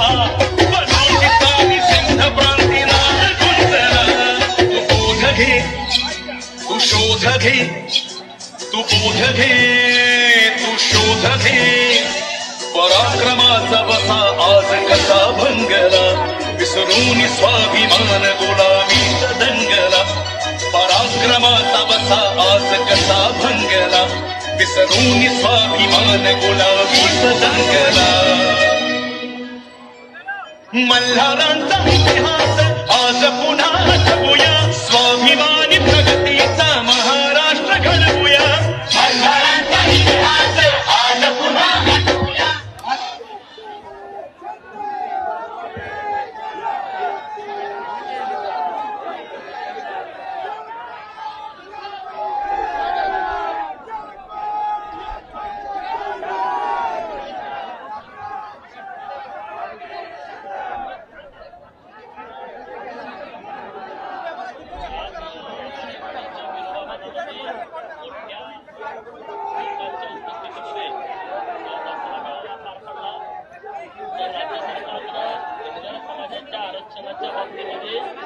अंमलबजावणी आहे महाराष्ट्रातल्या भटका भटक्या जमाती या सगळ्या लोकांना संघटित करणं एकत्रित करणं ओबीसी मायनर ओबीसी या सगळ्या लोकांच्या प्रश्नावरती काम करणं यासाठी आमच्या सगळ्यांची भूमिका ठरलेली आहे महाराष्ट्रातील तमाम समाजाला एकत्रित करण्यासाठी अराजकीय संघटन म्हणून हिंदुस्थान शिवमल्हार क्रांती सेनेची आम्ही घोषणा केलेली आहे. महाराष्ट्रातील मेंढपाळांच्यासाठी काम करण्यासाठी अनेक ठिकाणी अन्याय होतो, अत्याचार होतो. मेंढपाळांना काही योजना कळत नाही, मेंढपाळांना न्याय मिळत नाही आणि म्हणून श्री संत बाळूमामा मेंढपाळ संघटना ही आम्ही आज घोषित केलेली आहे. आणि महाराष्ट्रातल्या सगळ्या छोट्या छोट्या समाजाला न्याय मिळवून देण्यासाठी या संघटना मोठ्या प्रमाणात काम करतील असा मला विश्वास आहे. कुठल्या 29ला नाही बघा, 60 दिवसाची मुदत सरकारनं दिलेली आहे. अजून कमिटी स्थापन केलेली नाही. कमिटी या छत्तीसगडचा मी नवीन निकाल दिलाय. तेलंगणा आणि मध्य प्रदेश सरकारकडे जाणं अपेक्षित होती पण ती गेलेली नाही. तर ती मुदत 21 नोव्हेंबरला संपली आहे आणि म्हणून 21 नोव्हेंबरला महाराष्ट्रातल्या धनगर समाजाचा तहसील कार्यालयावरती मोर्चा आम्ही आज घोषित केलाय आणि अधिवेशनावरती 11 डिसेंबरला लाखोचा मोर्चा घेऊन आम्ही विधान भवन नागपूरला घेराव घालणार आहे. हो, धनगर समाजामध्ये फूट पाडण्याचा प्रयत्न पवारांच्या नेतृत्वाखाली वारंवार होतोय आणि त्यासाठी मी अनेक उदाहरणं पण दिलेली आहेत. मी सगळ्यांना आवाहन करतो की संघटित व्हा, फूट पडू देऊ नका.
स्टेजवरच्या सगळ्यांनी गर्दी खाली करायचे. स्टेजवरच्या सगळ्यांनी गर्दी खाली करायचे.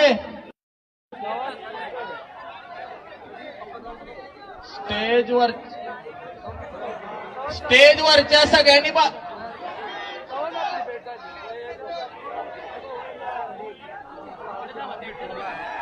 स्टेजवरच्या सगळ्यांनी गर्दी खाली करायचे. उजव्या बाजूला जा सगळे.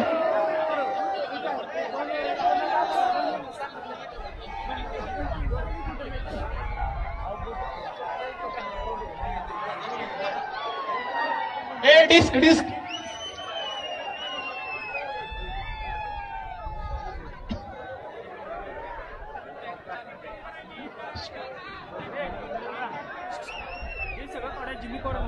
स्टेजवरच्या सगळ्यांनी गर्दी खाली करायची पटकन. स्टेजवरच्या सगळ्यांनी गर्दी खाली करायची पटकन.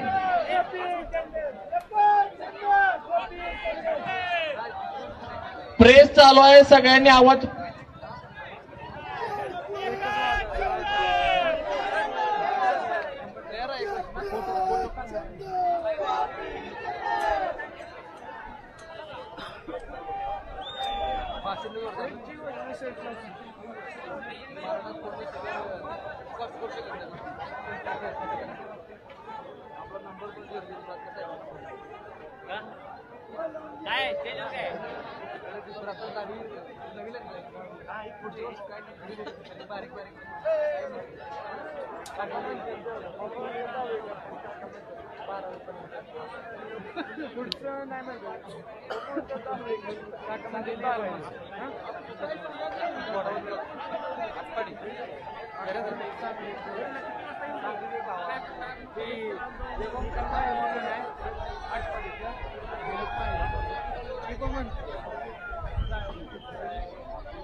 आमदार पोलीस प्रशासनाने जरा मदत करावी, स्टेजवरती यावं. पोलीस प्रशासनाने मदत करावी.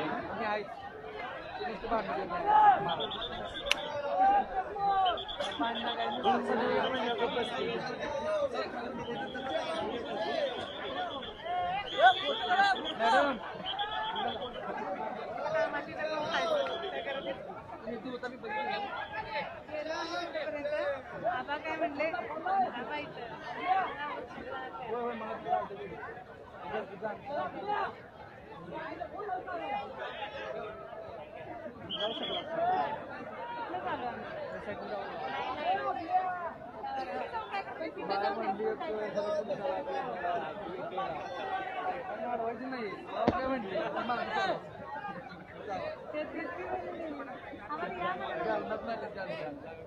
पण आम्ही पण गेलो तिथेच नेली आम्हाला पुढे नाही आम्ही अडकलो आम्हाला तिथेच नेली स्टेजवर आम्ही चाललो तिथनं एवढं फास्ट गेलो पण ती पुढे गेले नाही मागे राहिली हॅलो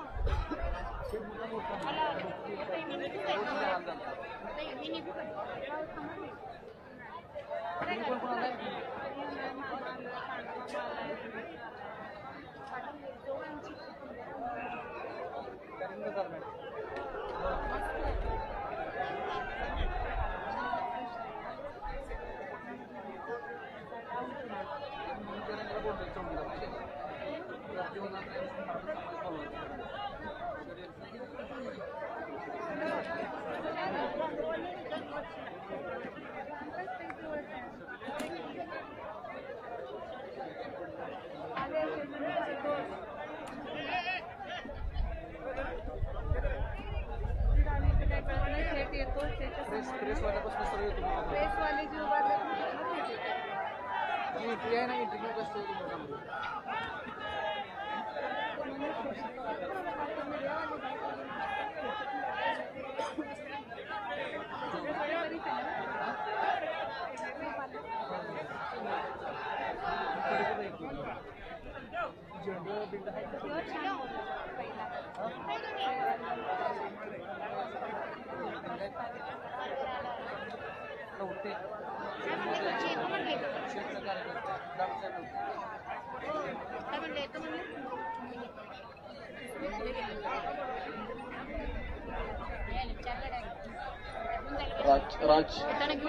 नवनवीन आणि ताज्या घडामोडींसाठी महाराष्ट्र जनभूमी न्यूजला सबस्क्राईब करा, त्याचबरोबर बेल आयकॉनवर क्लिक करा आणि मिळवा आमच्या बातम्यांचे नोटिफिकेशन्स।